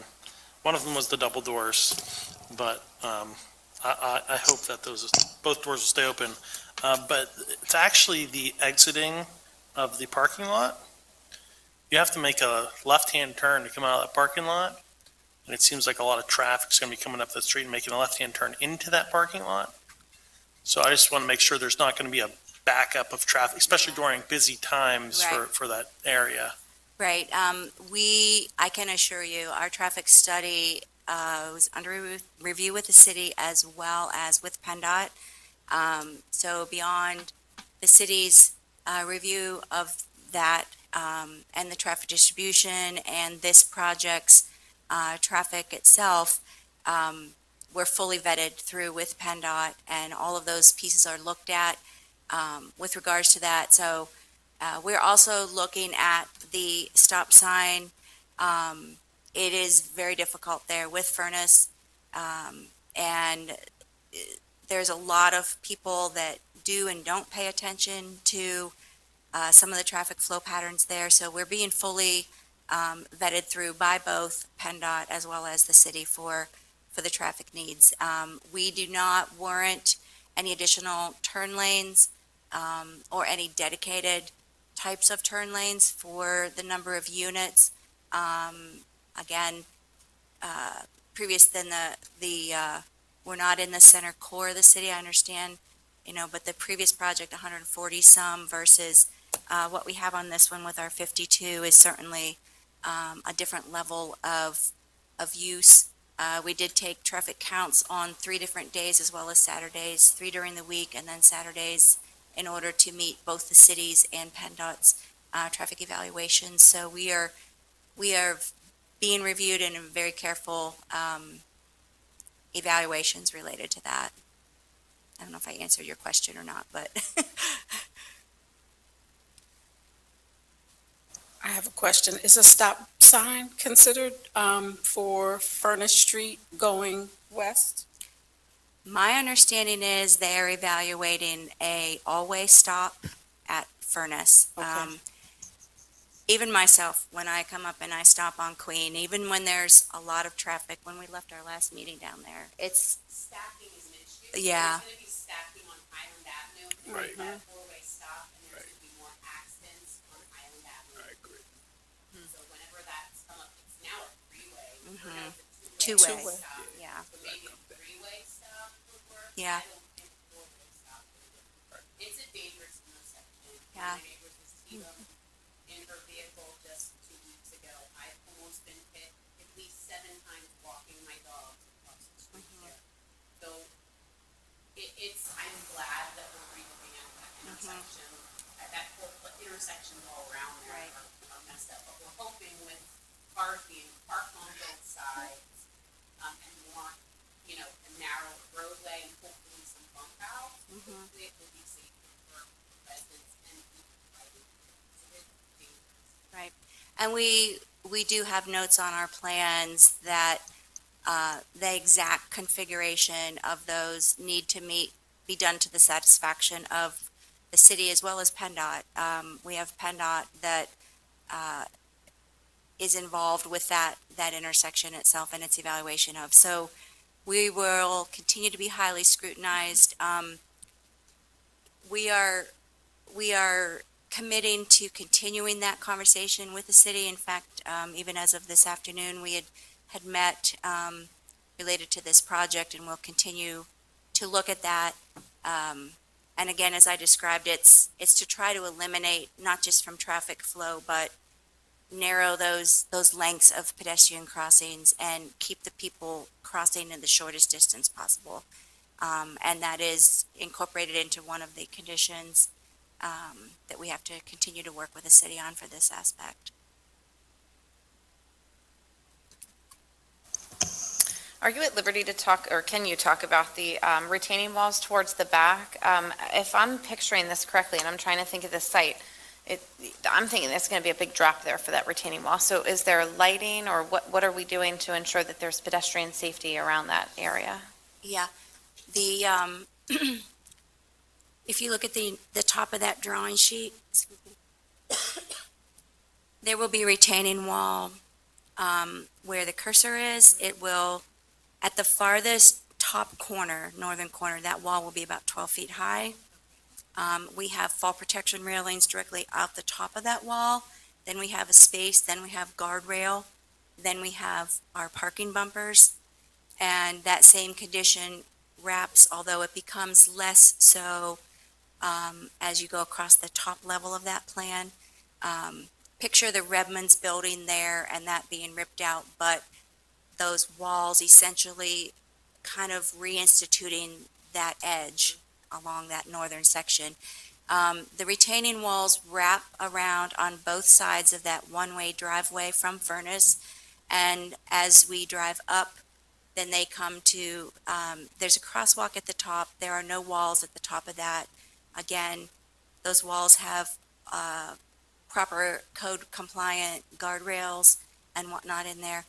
Now, looking at the building, as you're approaching Furnace Street coming towards Queen, there is also a retaining wall along that face of sidewalk. So because Furnace drops so dramatically, we have to create a level plateau to get this building in and to create the parking spaces. So those level areas are created by the walls as they approach Queen, then the wall becomes non-existent down. But you can visualize it's wrapping around essentially in those spaces. We do have, as I've described, that's the ground floor plan of the building, shaded gray.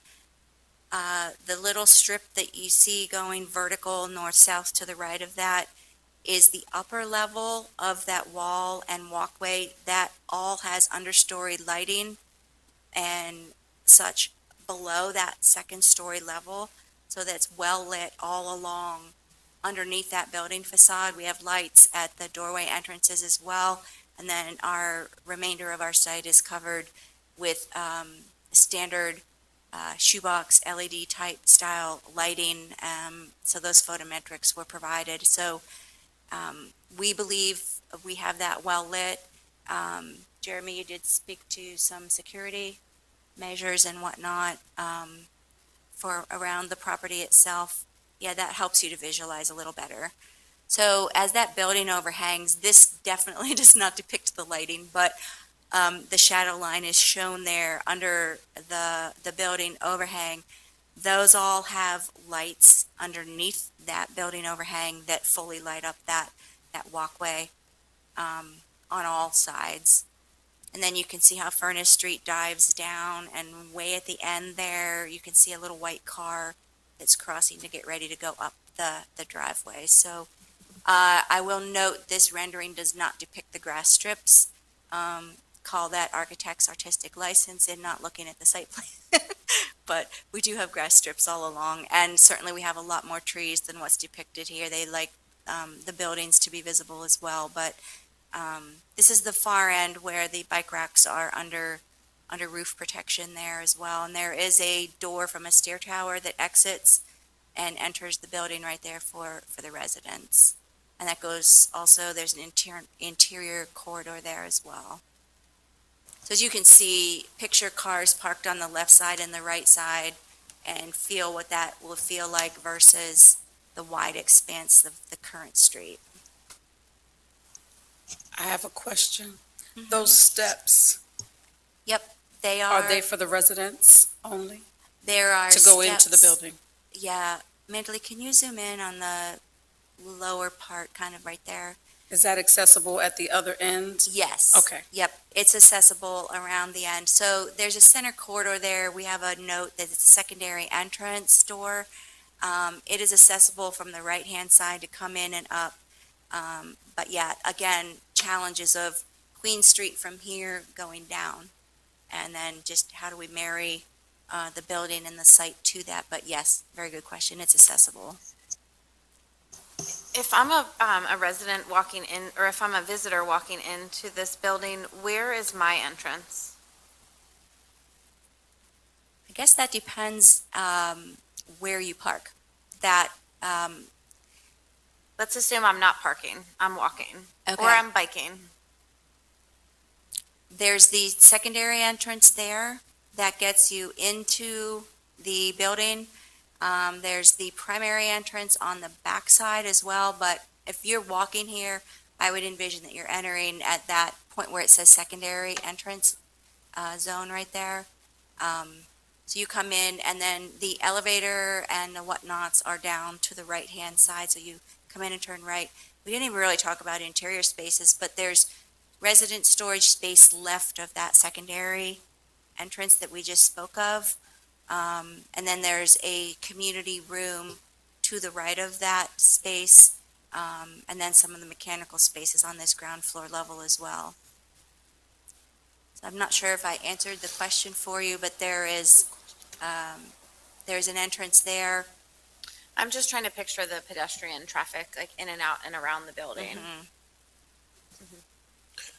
And I wasn't quite clear where that second entrance Yeah. was, so that makes sense. Yeah, I think that's There's- probably the most accessible and visible is from that front edge there on that midpoint of building.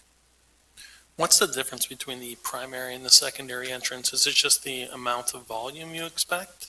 I think I don't know if Mandalee can even answer that more from an architectural standpoint, but they're set up in terms of the spaces that they come in, the intended use to get into that building. I don't know if you want to embellish.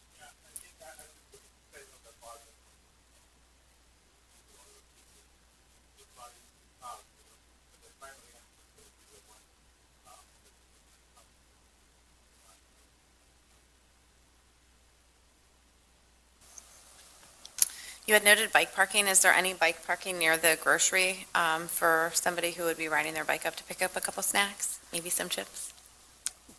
We can certainly continue to evaluate that. I can certainly understand. We provided space at the backside, but from a resident standpoint, we could certainly add a bike space or so. We have to be careful on that left stretch. And we'd have to locate that in such a way that we're not impeding any of the traffic flow at that main front door, but I'm sure we could find another spot to put on the backside within that primary entrance back there. We did put space to put 2 more bikes there. And we meet what we're needed to at the far end, but we certainly understand. And as a resident, if someone's scooting down, we can provide one down on the plan. At the bottom, it's off that plan, but near the front door, we can find a better location to put maybe one additional spot for, you can connect 2 more bikes on there. Again, we don't want them onto trees. So, yeah. Yep. Well,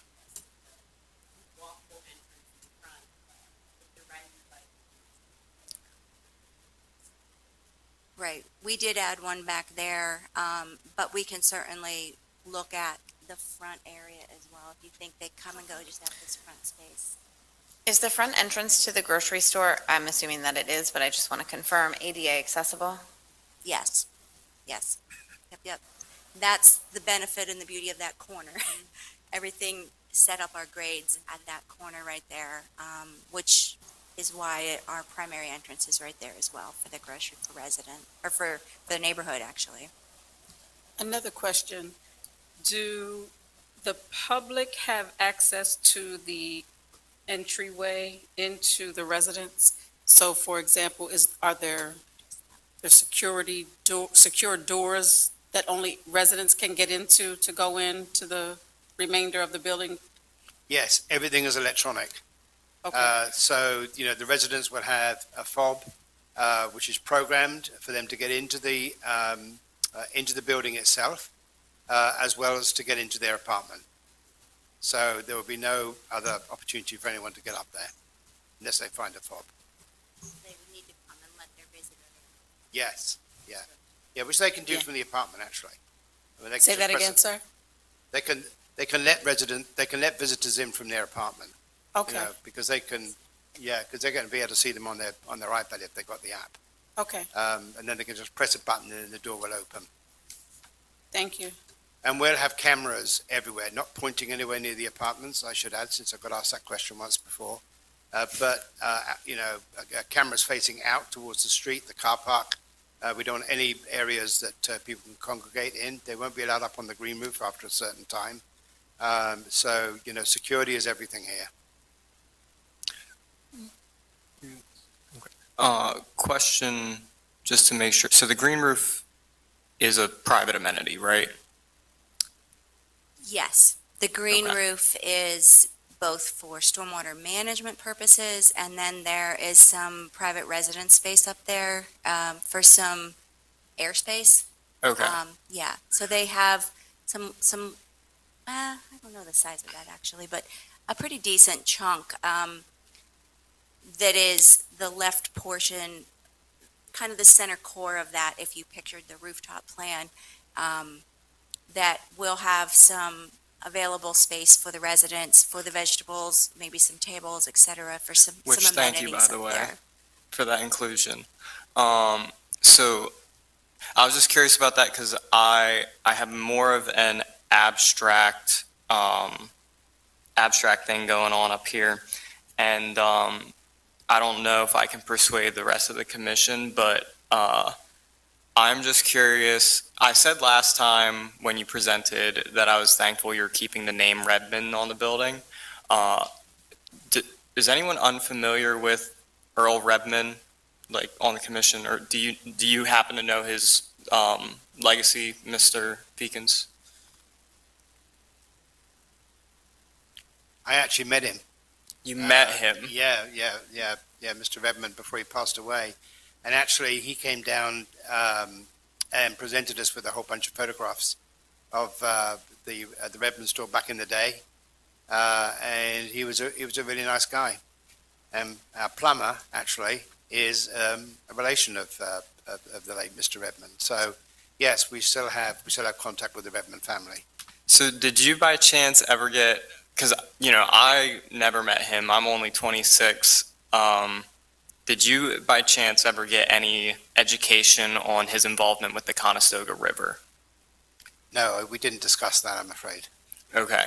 So there are some, in between when you last presented and now, I got a little bit of an education because of the Lancaster Conservancy's Water Week, and I videoed Ben Weber's presentation, and he included some historical assets that Mr. Redmond had created.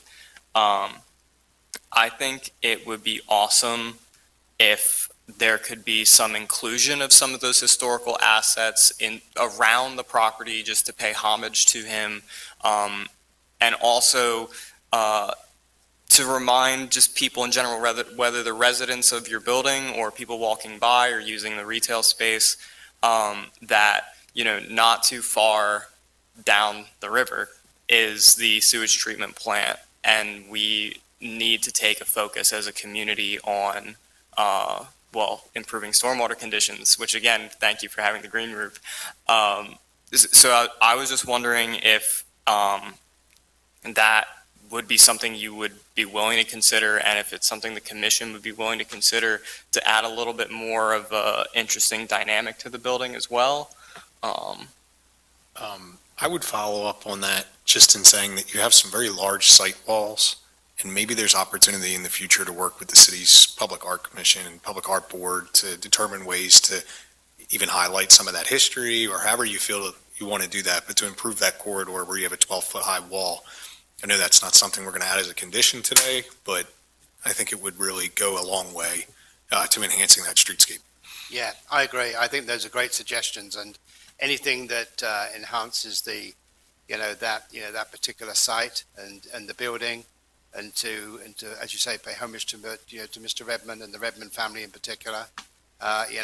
We're all for that, and I think let's have a separate discussion about that, and see if we can make that happen. All right, thank you very much. You're welcome.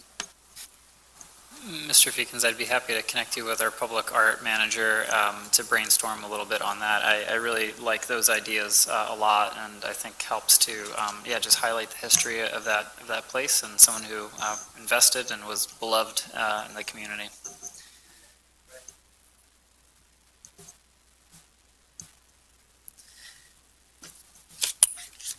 Any other questions from the commissioners? No, go ahead, Mandela, and after that we can review the conditions of approval.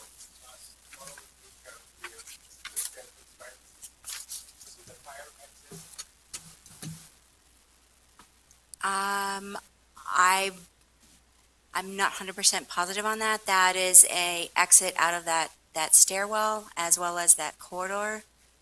So I know that building codes has looked at this. I know that the drawings will be fully vetted by the building codes department, and I know we had also, the fire chief had weighed in on this plan as well.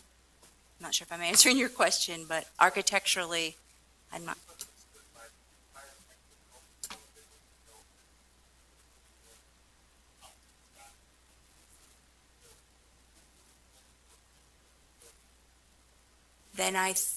Then I'm not sure that that's a typical required I believe they can enter and exit there, is my understanding. Because we had that labeled as a primary entrance door in accordance to coordination with the architectural plans. To the best of my understanding, I believe that's not just for fire exiting. I'm not sure I'm answering for you enough, but. Yeah, building codes will obviously be reviewing all of the architectural plans. I'm not sure that's been submitted yet. Are you aware? Not yet, but they will be coming in for building code review. Mhm.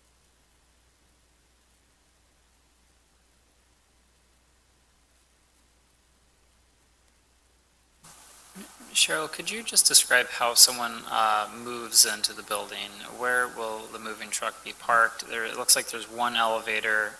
It's on the west side of the building towards the interior parking lot. Right.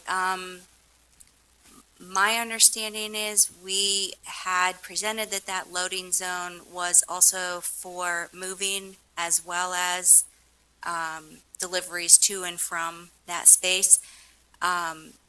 From that loading zone. Mandeli, can you just highlight the loading zone area that? I'm sorry. Yeah, the sidewalk, oops, note down. There you go. The sidewalk behind that goes up along the building facade, goes down to that corridor doorway that we had called as a secondary entrance.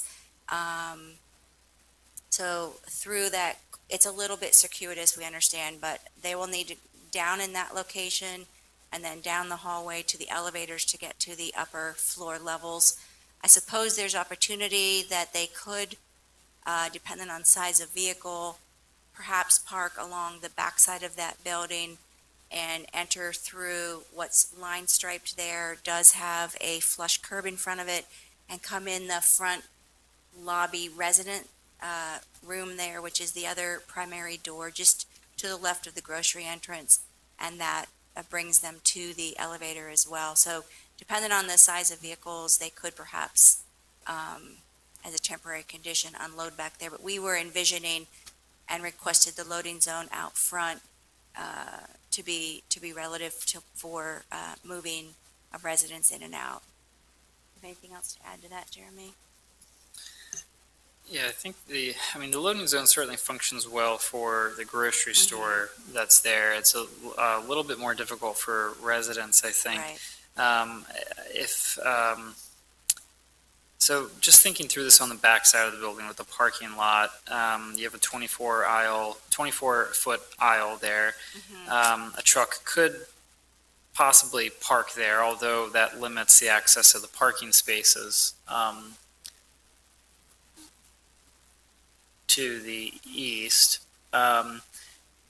It looks like there's building overhang there on the sidewalk, but you can still walk under that, right? Is that correct? Okay. Yeah. And you could get to the main entrance to access the vestibule and the elevator. I mean, if I were loading into this building, that's probably where I would want to park and do that. That is a little bit of, requires some logistics from you all to coordinate that, but I think that you might want to consider, how you communicate loading into the building with residents. It's not as obvious to me from the plan.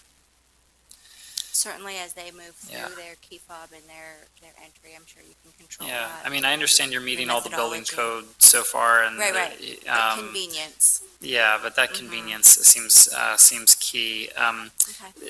And just one other thought on Queen Street, that secondary entrance. There is parking along the curb there. Is that There right? is. Okay. Yes, it's available. The only trick is that there's stairs on one side and the other side is ramped pretty far Yeah, back, the ramp right? does go Okay. down. So So, I mean, there's another opportunity there for someone to load in, although it just depends on what they're carrying in, Right. really. And then they Right. can go through the hallway to the elevator, or if they need to. So, okay. And that might be something, I mean, this is not permit parking, and the neighborhood did not want permit parking, as we've Right. met from early on. So perhaps with their schedules and understanding of comings and goings, logistically, maybe they could put a couple cones out in that zone for a short period to get the loading. It's not that far from the striped loading zone when you start to look at that in reality, so those are logistics that certainly, from a management standpoint, the group can control. Yeah, you can reserve that right away from Lancaster Parking Authority if they want to Okay. park on Queen Street. If they want to park Okay. on the other side on the parking lot, management could allow them to reserve that one space near the grocery store if they needed to unload something, but that would just be for an average sized vehicle. We can maybe go through the conditions of approval. Mandelia's going to pull them up for us. So we mentioned that there's one modification that's being requested for trees, and there's payment in lieu of for that. I will add, I know that you're providing trees in areas where we're actually, I think, not crediting you, so Right. thank you for providing those trees and other areas. So city's supportive of the waiver for payment in lieu of. So the first one, as standard, that's for a construction guarantee to be provided in an approved amount. That's the financial guarantee we hold. The development plan shall comply with all city ordinances, another standard one. Survey pins were not included in the opinion of probable cost, so that needs to be done just to mark the boundaries of the property. The developer shall provide a redesign of Furnace and Queen Street intersection that is acceptable to the city engineer, including bump outs, crosswalks, curbs, and related features. This, as you mentioned, is still very much in design, and what's shown on the plan is conceptual, but what we're trying to do is shorten crossing distance for pedestrians and make sure that that is as safe as can be. I've almost personally been hit at that intersection, so Number 5, the developer shall locate a new crosswalk and ramps on the west side of Beaver and Furnace intersection and eliminate the one shown to the east, all of which shall be approved by the city engineer. It's shown, it's just not in the right location currently, Right, as with we the discussed. The developer shall provide a green roof design to the satisfaction of the city. There's just some technical comments we need to work through there. The developer shall pay in lieu of planting required street trees. All required easements and agreements must be submitted to the city, and there's some examples there. A plan note shall be added on the cover sheet as follows, and that's really telling you to alert us when construction is going to begin. And then the last 4, the developer shall add unit addresses to the cover sheet, shall remove the tree easement on the southwest corner of the lot, which is no longer allowed, or doesn't meet our requirements, I should say. And you shall correct the number of parking spaces. I think it's listed as 68, but you're actually providing 69. And then shall correct the width of the parking aisle.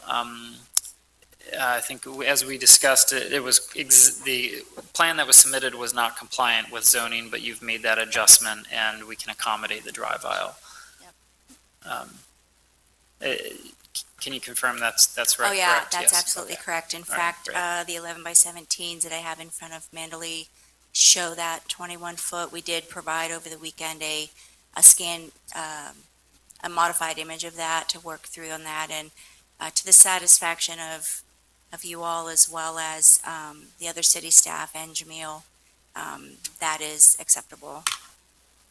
So yes. Okay. I guess I would also add that it would be good to see a bike rack on the Queen Street side of the lot for the commercial building too. I think it can be, a simple one or two bike, rack like we see around the city, Yep. but just having that opportunity to bike up and walk into the store. Yep. So we could, if the commission wanted to, could add that as a condition that, 2 bike parking spaces be provided in the right of way to be approved by the city engineer.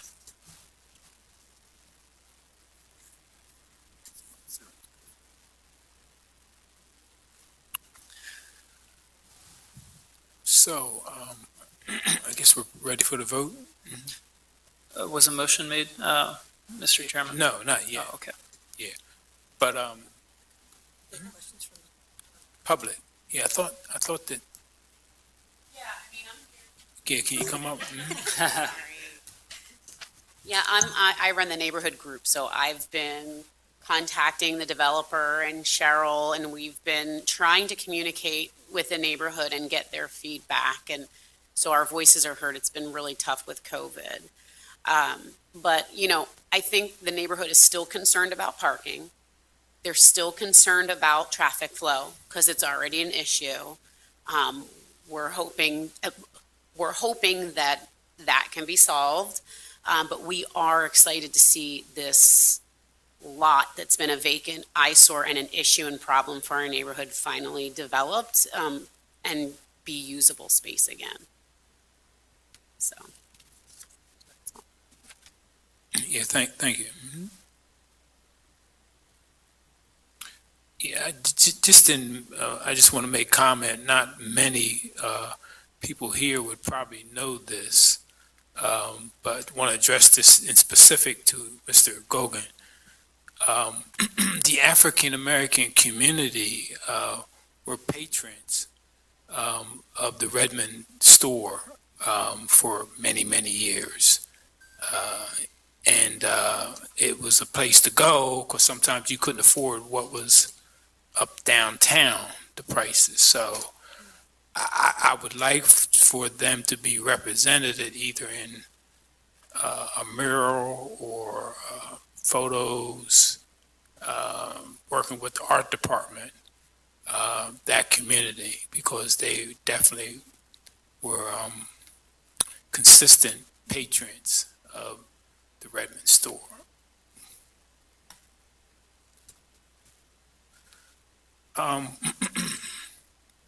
So we have a motion?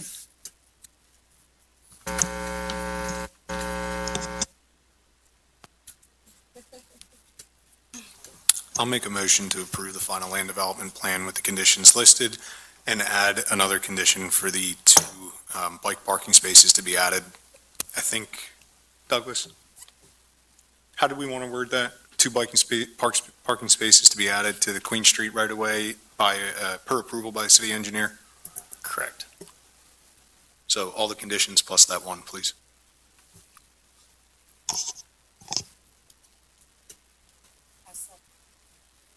We have a motion and a second Second.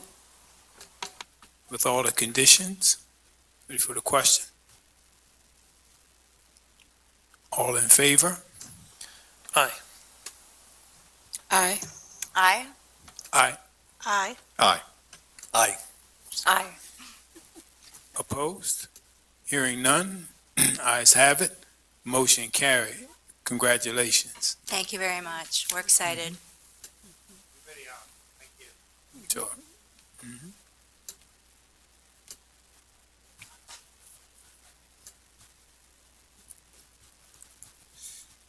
Okay.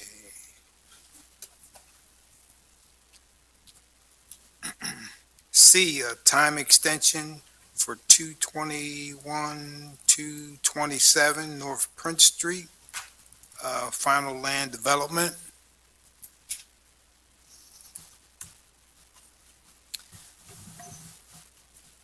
Good evening, Commissioners. My name's Steve Groff. I know you probably don't recognize me, but if you'll indulge me for a minute, I'd like to kind of explain what's transpired and where we're at with this okay, better. Where we're at with this project, where I'm at with this project, then I'm hoping you can help me out here.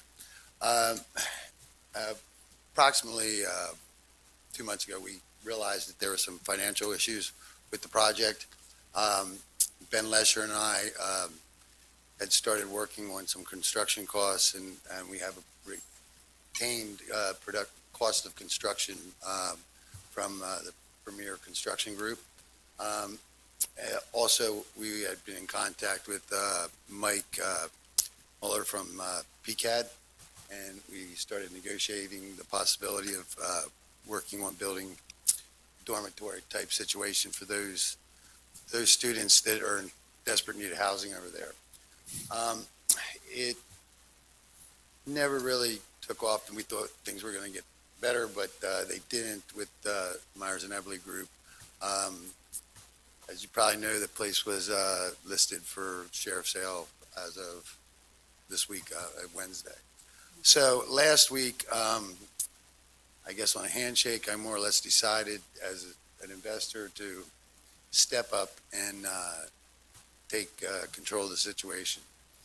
Today, at settlement, I found out I was going to be meeting the Planning Commission. So I got to be honest, I didn't think this is where I was going to be today. Not really prepared at all, but I'm doing the best I can. Basically, my background with Lancaster is I was born and raised in Lancaster. I graduated from Cassidy High School.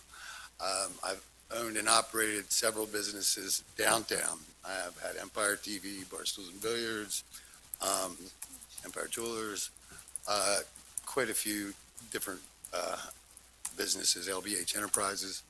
At any rate, downtown for me has always been a place to come, and being here, working here since I was a little kid at Empire TV, it's something that I feel I want to continue to invest in. So basically today I took over the project, and I would be moving forward with what I would say a new group, which was be Steve Groff. I'm going to enlist Myers and Eberly to help me with this project, and Ben Lesher and I are still talking about how he might be involved. At present, what I have planned was to meet with the architect, engineer, and Premier Construction on Monday to try to get an idea of what all needs to be done so we can move forward. I feel it's a viable project. My only situation is I'm not prepared to answer your questions today. I'm going to need a little bit of time to regroup, get everything set, and move forward. Sorry guys, I'm not a great public speaker. I think if given a little bit of time and an opportunity, I would be able to, move this thing the way it was supposed to be.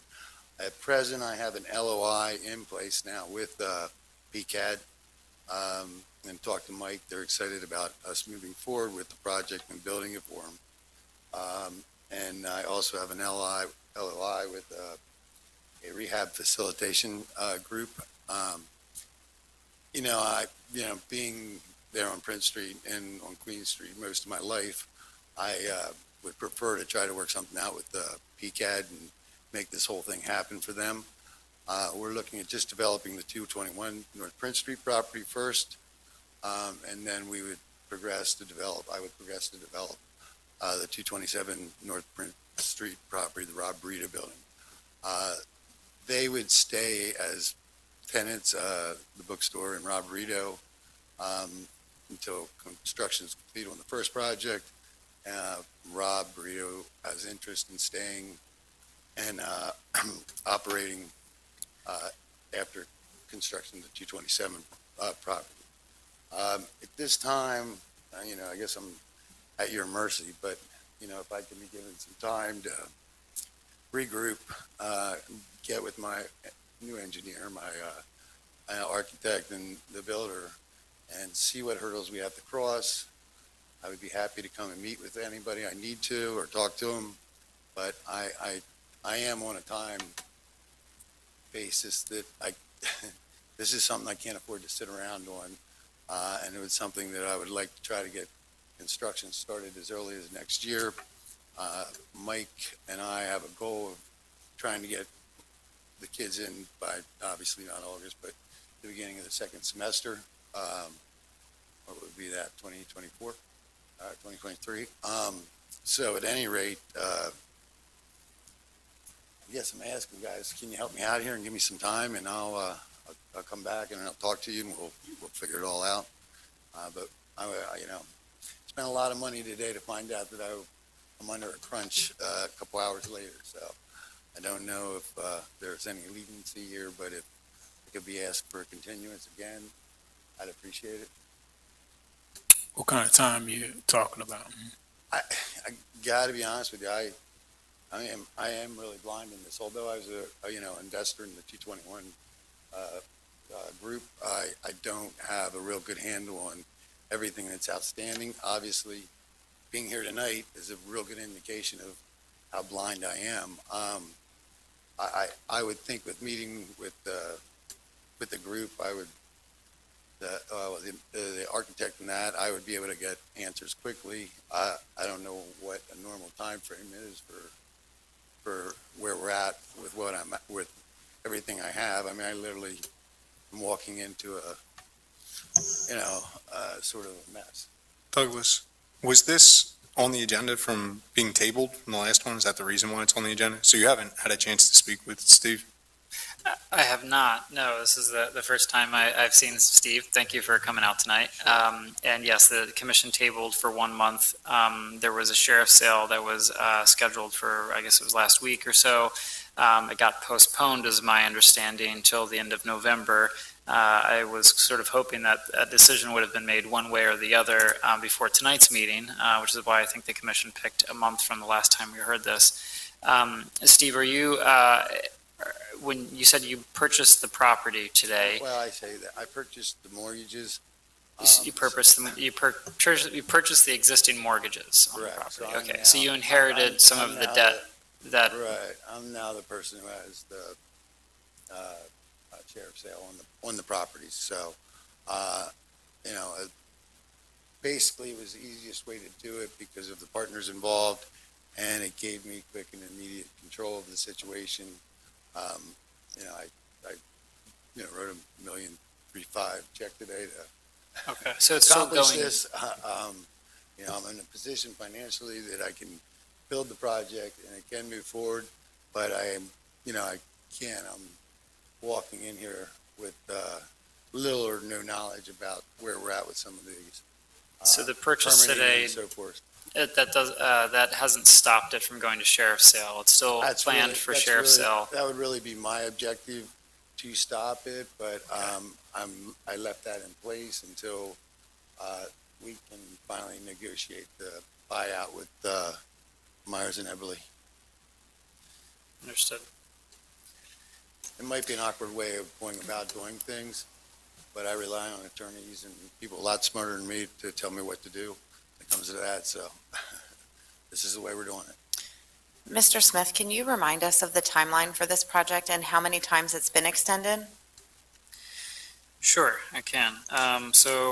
This project submitted in the middle of 2020, and it was conditionally approved in November of 2020. And so they had 1 year to meet all conditions of approval. It came back in November of 2021 for a time extension. Let's see, that time extension was was until January 31st of 2022. Came back in 2022 in the beginning of February. It was extended for until September of this year, or the end of August. It appeared on the September agenda and was tabled, and so here we are at the beginning of October. Since then, since the project was approved,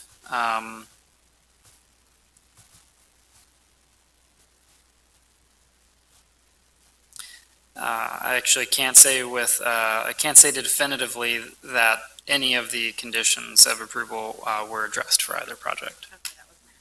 That was my next question. Thank you very much. I can't, For you, Mr. Groff, can you tell us why? I need a little bit more of a reason as to why you need this timeline extended and an understanding as to why you think that we should do this.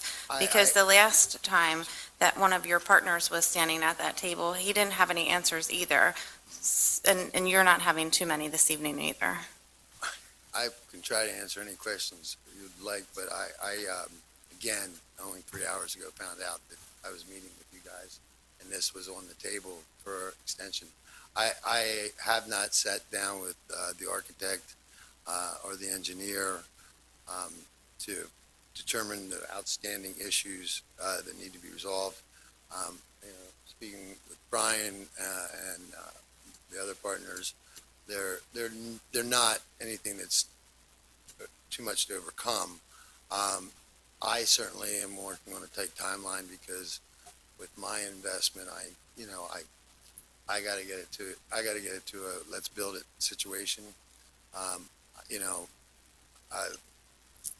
The reason I'm asking for the extension is just because I'm in a situation right now where I've committed to trying to make this project move forward. I don't see there be any reason why it wouldn't move forward, but I've never dealt with building and planning commissions or any of this type of nature.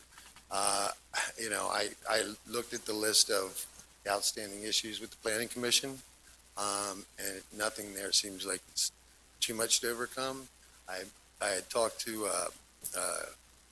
Keith Lytle, the engineer, today. He was going to come to try to explain to you guys where those issues stand, but yet I have not even talked to him and gone over them individually.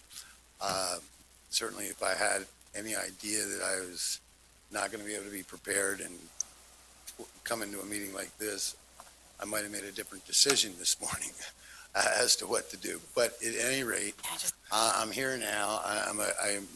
I'm largely invested into this project. I had a fair amount of money into it prior. I love the location. I love downtown. I love the idea of working with PCAD. And I decided I'm going to make a commitment to try to get this thing built. And I really don't think there's going to be a downside to what I'm about to do. So I think that this building definitely needs some love and affection and some attention to it. So with that in mind, with the love and attention that it's needed, there has been no progress from the last time that Mr. Myers was standing there until today, other than you taking over some of the debt of the building. Nothing has been done as proactive to meet any of the conditions of the city, and/or has a conversation been had with the city? Ms. Sufer, I can answer that and say I was not contacted by Mr. Groff or Eberly Myers over the last month. There was another potential partner who had a meeting with us, but my understanding is that individual is not a part of this deal, not a part of the new ownership. In fact, we added it to the agenda and notified the developer just on, sorry, was it Friday or Monday, but had not heard from them. It appeared on the agenda because you tabled it here. Otherwise, honestly, it just would have died on the vine. So something else to consider here, the timelines are set because it protects the city and the community from changing ordinances. Since this project was approved in November of 2020, City Council has updated our subdivisional land development ordinance, actually, I think the same month that project was approved. And we've also just recently updated a new stormwater ordinance. Both of these are significant parts of making sure that our community develops in a safe way for everybody. And this project is no longer beholden is not beholden to those ordinance updates. So With that in mind, and given the lack of action, the unfortunate lack of action from the developer, because I too want to see these properties come to life and be renewed, I've discussed this problem with a handful of city staff, and it's unanimous that the city's recommending denial of the extension for time.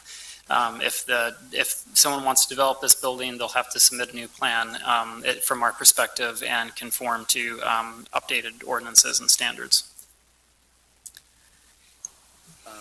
So Can I- how long would it take you to put together a new plan to submit? Well, all the architectural drawings and everything are in place. It's just a matter of me finding out exactly what we need to do to overcome whatever hurdles it is to get it point, to get it underway.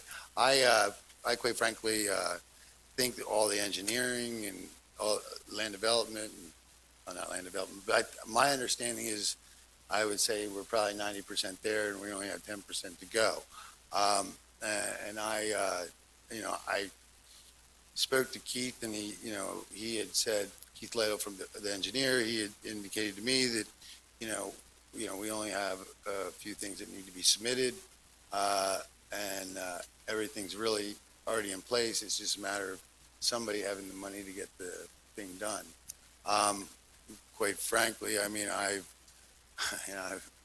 I've been in these buildings for quite some time. I stood there and repaired the face of that building that now is condemned again or whatever. I mean, I got blood, sweat, and tears in those properties, and for me to come back now and put more money into them, wasn't my first choice, but my second choice, being able to do it and being able to build something with the college, seemed like an awesome idea. I mean, if we were to not be able to move forward with this right now, my understanding is this setback will put us back, like 3 to 6 months. And if that's the case, it's not going to help the college.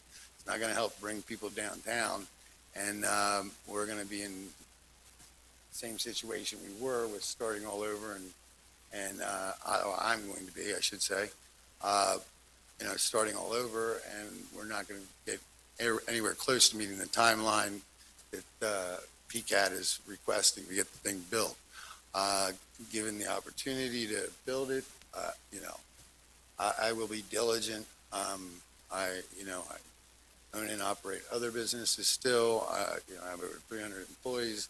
This is not out of the realm of something I couldn't get done. It's just something new to me. So for me to be able to get at least 30 days here to put together and resolve the issues that you're waiting for would be awesome. Mr. Smith, I have several questions, if I could. So one, Mr. Groff, what was the last project you worked on in downtown? The last project, as a developer, I've only owned and operated Empire TV. I worked with the Pennsylvania School of Arts to sell that property to them for development, and I had the Empire parking lot at that time, right there in front of the village. Where the garage is now? Yep. Mm-hmm. Yeah, I'm that old to know. Right. Empire was there. And actually, then I was on the board with RRTA for the development of that project. Okay, so my other questions are,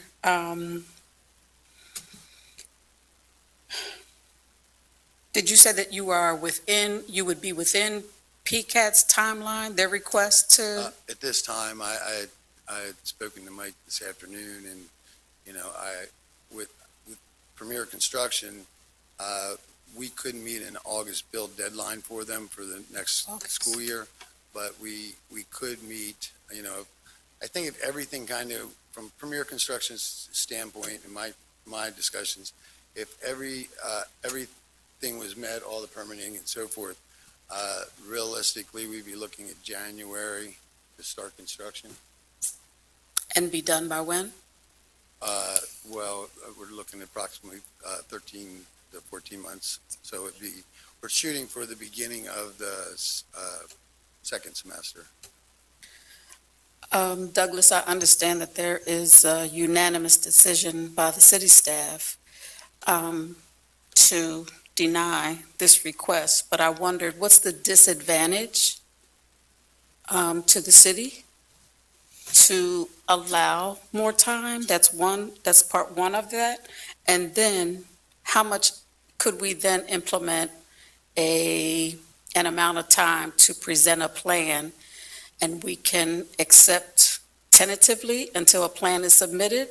We could look at it again once that plan is submitted within a short period of time, and then reconsider?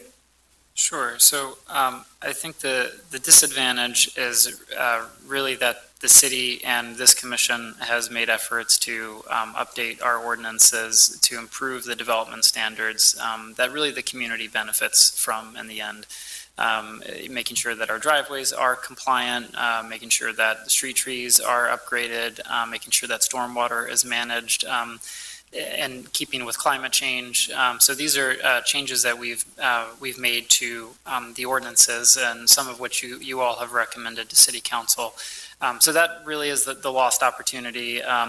If the plan were to be not to be extended, a new development plan would need to be submitted and would fall under those new standards. A capable development team could certainly, get through this in 3 to 4 months, I think, given that there's already a design to work from. But I do not, it's very hard for me to believe that within 30 days they would be able to meet all the conditions of approval that apply to these two plans currently. Thank you.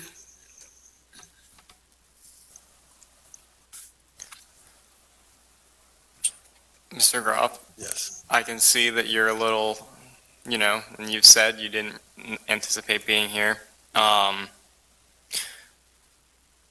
Before, you had actually said if you had known you were under this sort of crunch, you may have made a different decision. Do you mind telling us, kind of what a little bit about what led you to finally make that decision? What was your impression of what was going to happen? Quite frankly, Ben Lesher and I were looking at trying to do this together, and Ben Lesher basically was in a situation where he was looking at trying to put together a much bigger deal that wouldn't involve me. So I was privy to most of the information, but quite frankly, I was riding on Ben's shirt tail through most of the meetings, concerning this part of the transaction. I said I was an investor in 221 with Everly and Myers. I've never been to a meeting like this. Sure. Hey, how are things going? Why is it taking so long? It just never developed. And, I think Ben and I both saw this as a good opportunity for the city, as well as for us to step up and take over. With our conversations and meetings with PCAD, things seemed like they would develop quickly, and it would be a good build for a good school here in Lancaster. So, at any rate, Ben's deal fell apart, and he decided to step away from the project. But his project was multiple projects, so it wasn't, it wasn't just this. I've talked to Ben. Ben's still considering taking a leading role in it, but now I was put in a position where I had to make a decision. Am I going to be the sole person who steps in and saves this from sheriff's sale and then tries to move forward with it? So now you are the property owner. I basically, I mean, Okay. I am the bank per se. I own the mortgage, so I'm the guy who is either going to. You're the guy. I'm either going to execute on the property, and we'll have a sheriff's sale on November 30th, or I'm going to move forward and develop it, and negotiate with the other investors where their place will be going forward. that's basically my situation. Okay. And then, so you had mentioned that you were, under these conditions as they are, you were aiming to have the project done by, it sounds like you were saying spring of 2024, or Correct. like Yeah. January 2024? Right. We, with the last meeting we had with Premier Construction, and them reviewing where everything was at that time, it seemed like a feasible goal.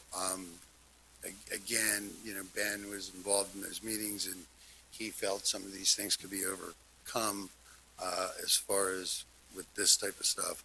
I don't have a handle on what that is, but it would seem to him that this would be a feasible Sure. timeline. But now I'm hearing from Doug that we're talking 4 months, and it might be a little longer than what I perceive.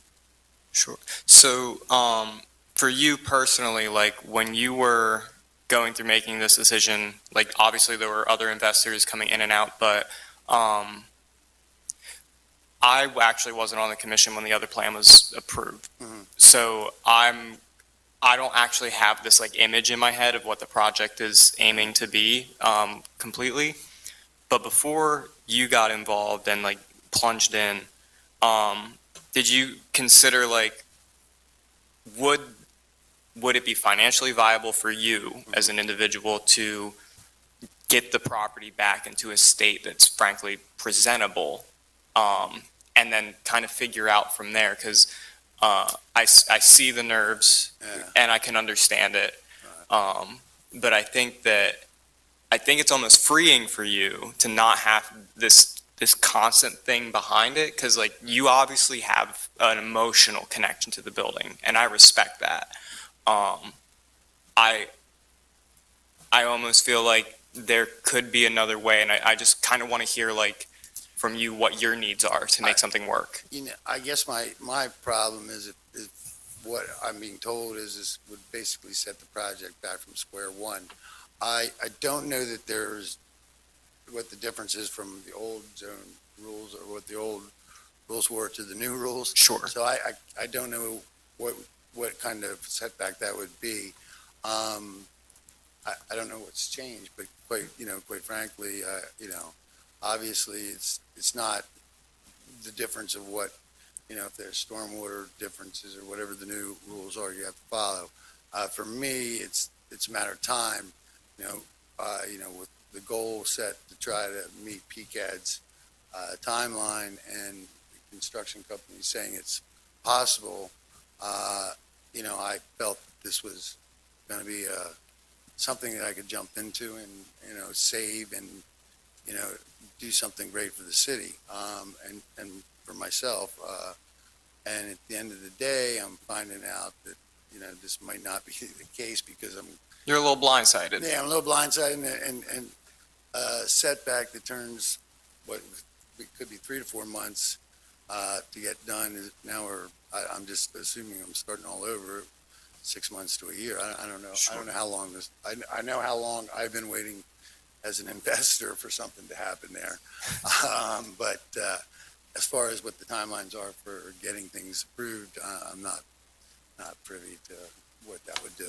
Mr. Ruff, do you have an ownership position in 221 North Prince Street LLC? I did, yes. Okay, so this property has been owned by a company you've been involved with since 2018. The land development plan was in 2020, and here we are 4 years later. So you have been involved in the ownership, and I understand that you're now the new owner, but you've been the owner and nothing has happened. It was your prerogative to develop this property when you purchased it with a group of other people. And the city is definitely reluctant that this will be moved on in a timely fashion. And again, I think, as much as I want to see these properties developed, it's also our duty to make sure that we're delivering the best to the community that we can.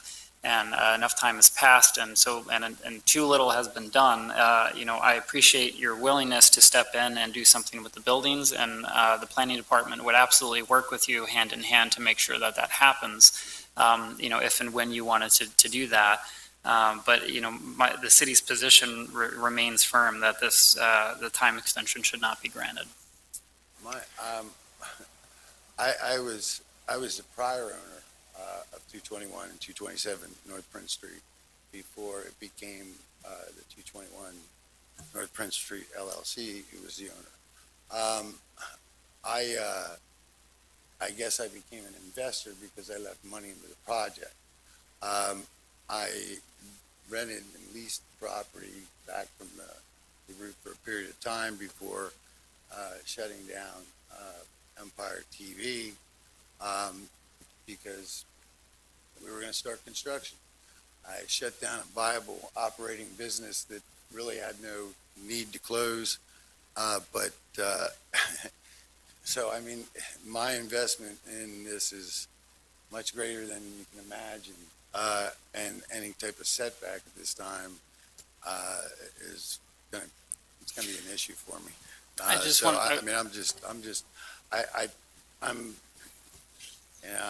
not the guy who was a lead on this. I was the guy in the background who would just keep asking questions as to what was going on. So I understand my own mistakes, but given the opportunity, given the synergy with PCAD, and still another leaseor who would like the space, I think I can get it done. The commission should be aware that there's no guarantee that this property isn't sold at sheriff's sale in a month and a half or two months. And so with that said, we should really be making a decision based on the plan that's before us and whether that plan life should be extended, not upon the person who currently owns the property.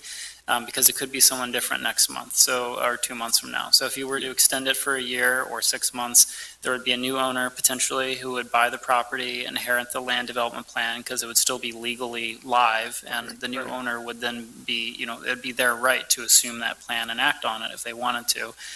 So with that said, regardless of who owns it, the question before the commission is really, is the plan the best for the community, and is that what you want to recommend regardless of ownership? Mr. Groff, are you able to give us an overview of this plan and what your vision is for this building long-term? You talk about PCAD and dorms, but there's no official goal with that yet. So let's back up from the beginning, no PCAD, no tenants. What is your vision for this building? What does the plan state now? Without PCAD, my original plan was to develop it for apartments and retail space. I had developed the property when I first purchased it from the Rhodes Group years ago. We redid the interior, exterior, and so forth. The building is great as far as has good bones. It's open. I think it would make a good addition to downtown for housing that's tremendously needed. I know everybody and their brother seems to be building a place right now, but my vision has always been, and 14 years ago when I met with the board at PCAD and asked, them if we could start talking and working towards getting housing for them, it just wasn't on the table. Since then, it's, Mike and I have been able to get something going here, I guess is the best way to say. And they have a demand for the student housing. So I think it's really been the student housing for quite some time. 14 years ago, I think I met with them for the first time. Mr. Smith, can I ask for clarification of what the sheriff's sale looks like? Will he be able to buy it at sheriff's sale or So that process? Yeah, the sheriff's sale, and actually before the sheriff's sale, there was a tax sale as well. These are basically, money is owed to people who have a right to take the property or put it up for sale. So it was up for tax sale. Those taxes were paid down. It was $140,000 of taxes, basically which had been owed on the property since they purchased it. And then there was a sheriff's sale. That is because payments have not been made to the bank for the mortgage. So the bank then has the right to request that sheriff's sale, and they can purchase it at that sale if no one else does. But I think their goal really is that the property sells for more, they're able to pay themselves all their money back. And then there's also additional liens on the property that I understand are still outstanding to other parties, unless Mr. Groff satisfied those as well. There were construction liens and other third parties that had done work that weren't paid as well. There's also $350,000 of lift fund from Tenfold that's wrapped up in this property, and unfortunately, if the property doesn't sell for more than the slated 1.3 million or so at sheriff's sale, Tenfold is also unfortunately out $350,000. So this it's a really unfortunate loss for our community that this building, these buildings haven't been developed, because it's not just the city who's invested in the vision for this. So it really is with heartache that we're at this point. And so if it sells at sheriff's sale for whatever amount of money, there would be a new owner at that point. But likely, if it doesn't bid for more than 1.3 million, the bank would put that money in and then probably sell it themselves and take it after sheriff's sale. Yeah, Okay, Mr. so it Groff, sounds like this conversation needs to happen more with the new owner and a new plan, to me. I'm sorry, I just wanted to explain one thing. I am the bank. I purchased the mortgage from FMB, so I'm the one who would be having the sheriff's sale. So if the property was not to sell for the amount that I want, you would be still talking to me because I'll still be the owner. So you, in essence, you got the owner in front of you, and you have the bank in front of you. So, you know, will I sheriff it in November 30th, or will we work together to try to build something? That's the question. Mr. Groff, when this plan was conditionally approved in November of 2020, and then in November of 2021, the group came and asked for a time extension, were you present at that meeting? No. Were you present at the January 31st, 2022 meeting for another time extension? No. No, and you weren't here last month when they also stood and asked for another time extension. So you are in a very unfortunate situation right now, because you don't have the information that we need in order to make a decision that is in your favor right now. And you're not giving us the answers that is leaning towards that favorable outcome on your behalf. So it is, I apologize in advance for the situation that you're standing in, because I wouldn't want to be standing there today either, in your shoes right now, for sure. However, it has, I mean, your group has been given time and time and time again, and as a part of this project, you've mentioned that you've been part of it from the beginning.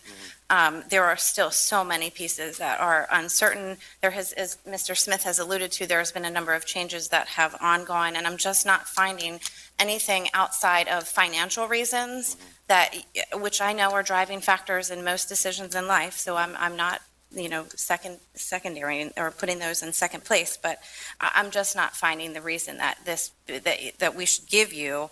I'm not feeling that you're giving us a good enough reason that we should give you another time extension. Mr. Chair, I would like to make a motion to deny the time extension for 221 to 227 North Prince Street final land development before the commission. I'd like to second that motion. We have a motion to deny property for 221, 227 North Prince Street.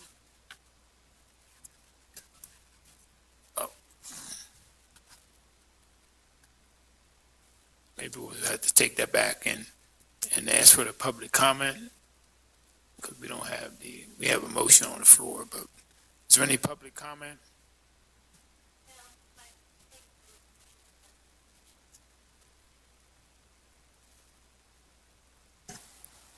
Okay. So, ready for the question? All in favor? Well, can I make a comment first? Sorry, I don't know why I feel this way, but for some reason, I'm thinking, for me personally, I would like to extend it to November 30th to coincide with the sheriff's sale. If he wants to try to sprint, run through the hoops and get there by that point, that's up to him. I don't want to see them back here. But So with the motion on the floor, we'll have to, I think we should go for it because I think I know which way the commission's leading, but that's just my comment heading into this. Thank you. So all in favor? Nay.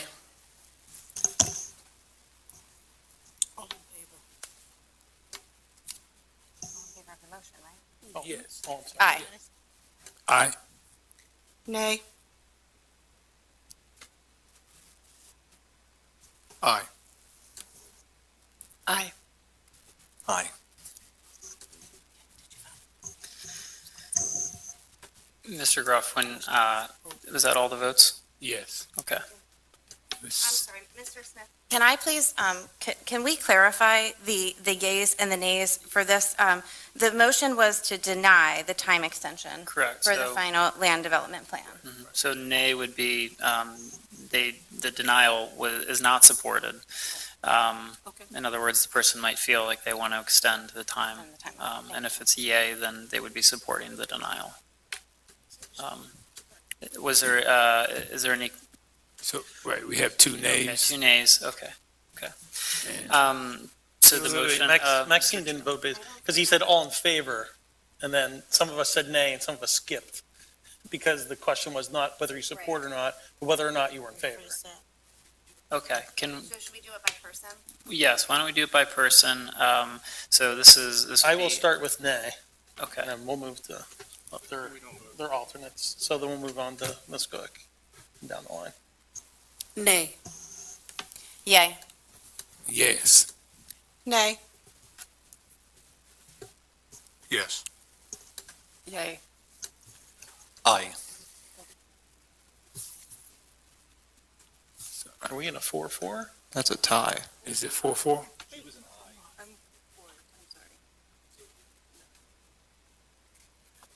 Is that 4-4? 1, 5-3. 2. Everybody raise your hand if you said nay. If you said nay, All right, there we go. There. I had recorded 4 nays. Were there 4 nays? I think there was a and raise your hand if you had said yay. I think Ms. Sharp's nay was an actual yeah. Yes, I believe Oh. that's correct. It was a yes, okay, it was a yay. Okay, So it's a 4-3, is it? 4-3? 5-3. 5-3? looks like. Yes. 5-3, yay and nays. So yays have it, extension denied. Thank you. Mr. Groff, please reach out to me to discuss how to proceed with next steps, okay? We're absolutely willing to work with you and help get these properties back to use. And if you don't have my contact, I know Brian does, so please reach out. We can set up a meeting, get zoning staff together and others. I apologize to everybody for being a little unprepared here, but, this is new to me. That's all right. It's an unfortunate situation. I completely Yeah. sympathize with you. And again, I also wish that it hadn't gotten to this point. You don't know. I do too, but thank you all. Yeah, I would like to say I'd love to see the project come through. But I just don't know that the setback's gonna make it, viable, but maybe Doug will be able to tell me what we need to do what the timeline, new timeline would be. I mean, and the buildings are, of course, still commercially viable as they are. I mean, all the existing uses can continue.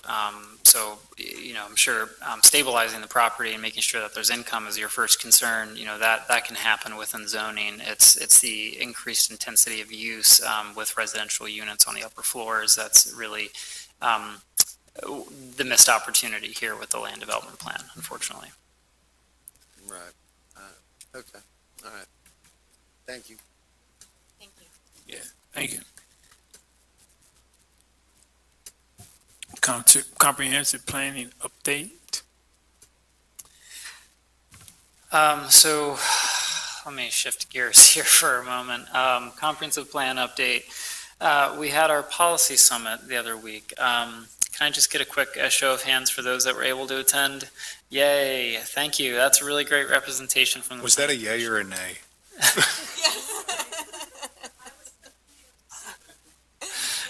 I'm going to say yes from now on. Yeah. So that was, huzzah. There we go. There's another one.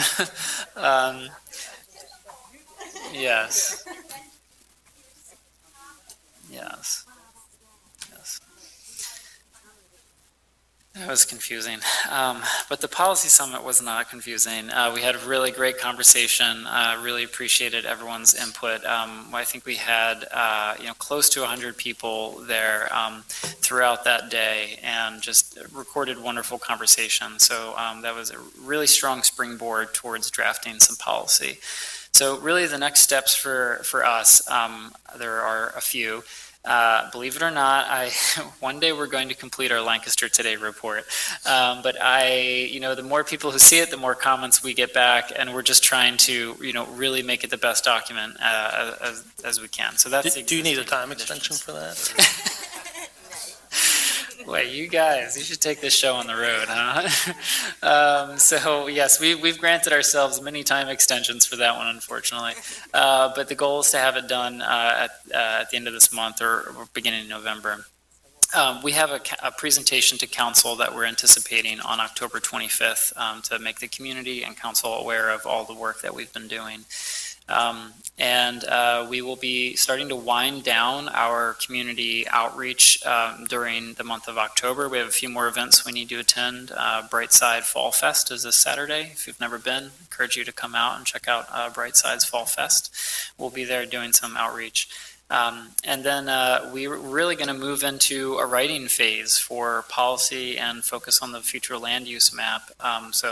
I'll provide some, brief updates going forward, but I think we're really going to try to hunker down and crank out this plan in the winter months and get a draft out for the community. So we're really excited about that. Today we've engaged, more than 2,500 people, actually a lot more than that. I just haven't added up all the numbers. So excited to provide a more robust picture of that engagement process too, but it's been really good. We have a housing study presentation that was supposed to be tonight, but will be forwarded to October 19th due to some unforeseen circumstances. And you'll get to see more information that's in the Lancaster Today report. I also just want to note that the first meeting in November, the South Central Transit Agency will be reporting to Planning Commission too about some of their work. Mandela Kejo has been helping to coordinate with South Central Transit Agency for land development plan reviews too. So that's a new level of coordination that we've been working towards so that we can fully consider mass transit in the land development process. So. I think I would just want to also lift up Mr. Dastra, who made that recommendation, some months ago, and we've been working towards that diligently, and I'll be glad to have Jeff Glisson and others here to present. No, thank you. I'm definitely glad they're coming. Great. That completes my comprehensive plan update. Other business.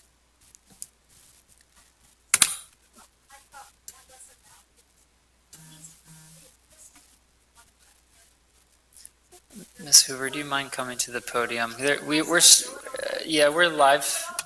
Well, we're live streaming, so there are folks that may want to, hear you or listen back to this presentation.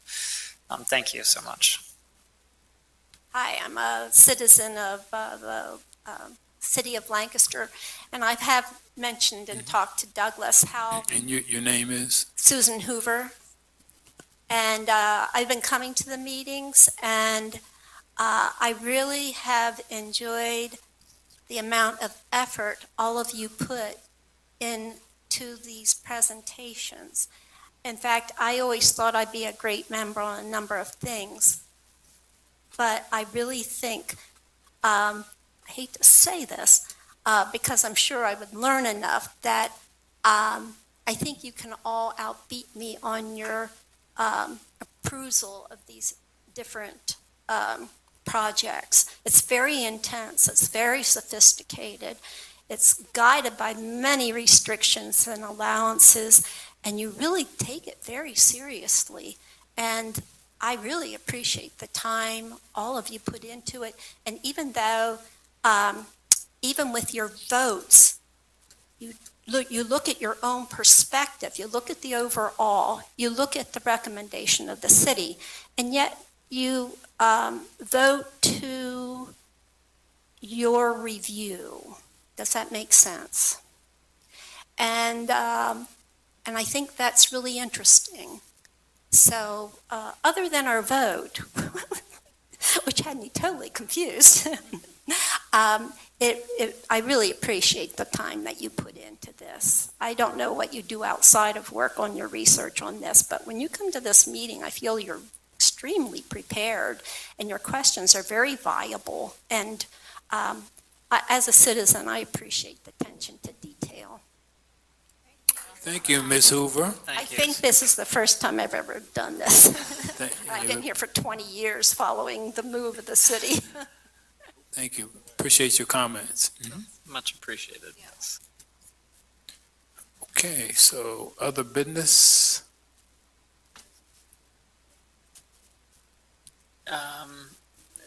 The new members, did we set up a date for, yes, tomorrow? Is that tomorrow? My goodness, there's been so much going on. I will be having an orientation with some of the new members, looking forward to that. You had scheduled that, Medelia, right? No, that's okay. They seem to all be certain about it. Great. I think, was it something for all commissions in the city, or is it specifically for this? Yeah, because I was just saying, I think there's like an all boards and commissions Yes, training tomorrow, 'cause that one's quarterly, and I was like, okay, there's only 3 of us. so maybe Okay, it's- that's right. I asked you for times of day. I will be in touch with you about an additional, I hate to take more of your time, but an additional brief orientation we can do. And it might even be good to do with, maybe even with the planning commission. What I would typically do is review, what zoning and subdivision and land development do. But that may not be bad to just have, reminder for the entire commission. So if we're all in agreement with that, then we can just use our scheduled time for that orientation. You saying that makes me go like, yes, because I think the part of Saldo that I get most confused about is literally the part that says this must be consistent with the comprehensive plan, because I know that that's very abstract. So I would appreciate more education specifically on that, because it may influence us in some way with the draft, and like, are there certain things that we want to make sure we include so that we do have more of a jurisdiction in saying something? Sure, I can certainly help address that during the orientation too. Thank you. Okay. So I guess we did have our public comment from Ms. Hoover, right?